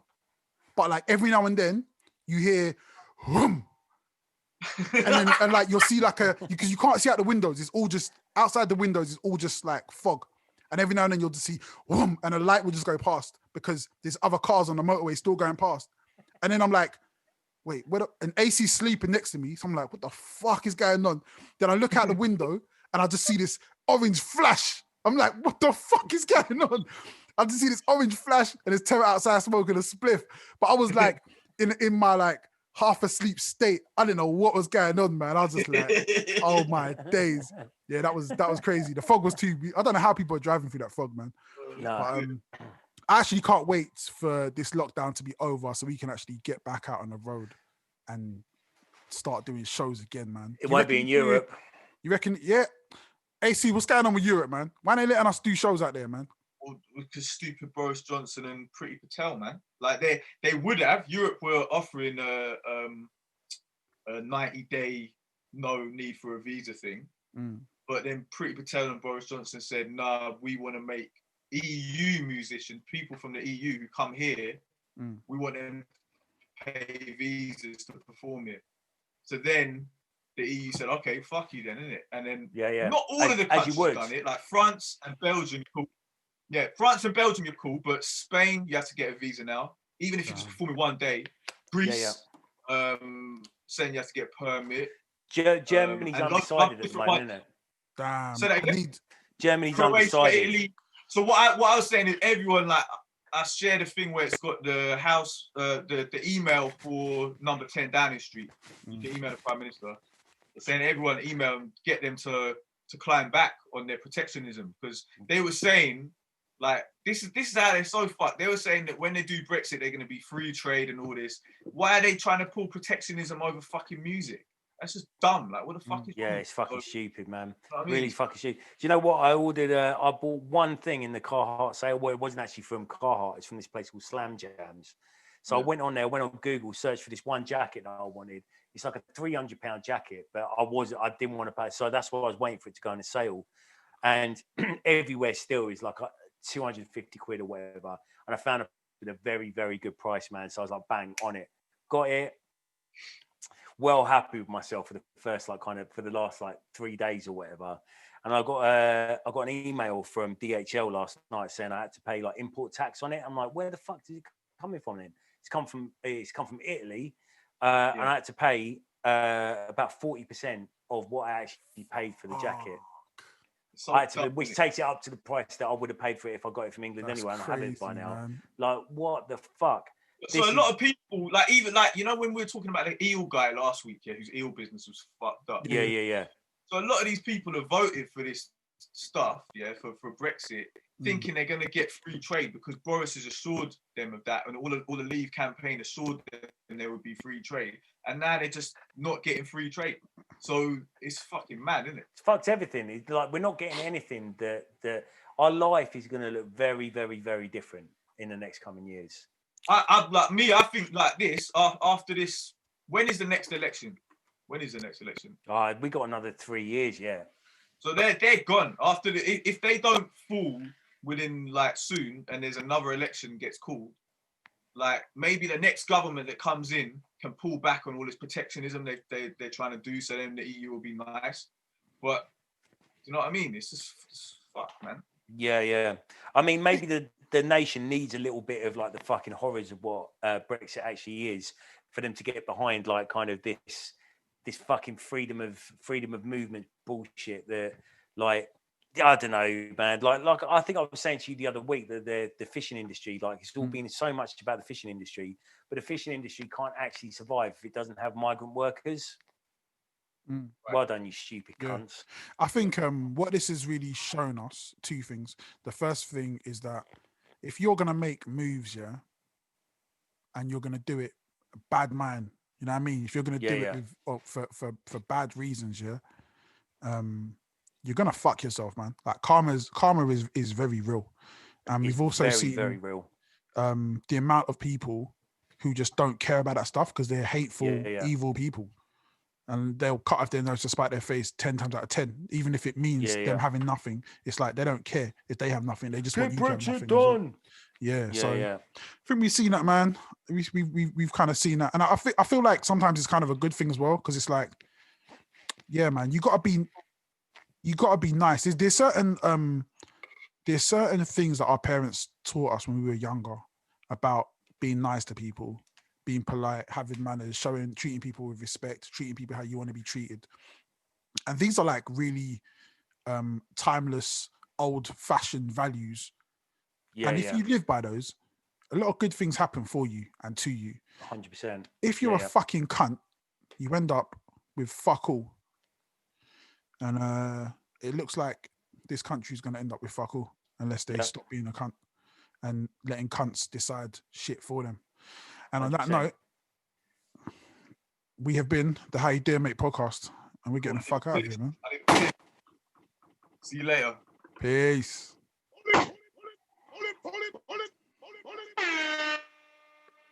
Now you have been going Ace's gone. and going like you He's literally just disappeared again. That's the second week he's done that. That's his new thing. That's his new thing. He's just dust. Yeah, man. That's his calling card. He's just like, I come late, I leave early. Like, fuck you want from me, man? What the fuck you want for free? Yeah. They just knocked down the capital. Coke price went up 15 grand. He just comes in, shouts over both of us while we're trying to talk. and then his connection breaks up and he can't hear what he's saying anyway. We might do a separate podcast, which is like the How You Doing Mate, like extras, where it's just me and you talking. Get a word in. We love you, AC. All right, guys, we will catch you all next week, man. Peace and love.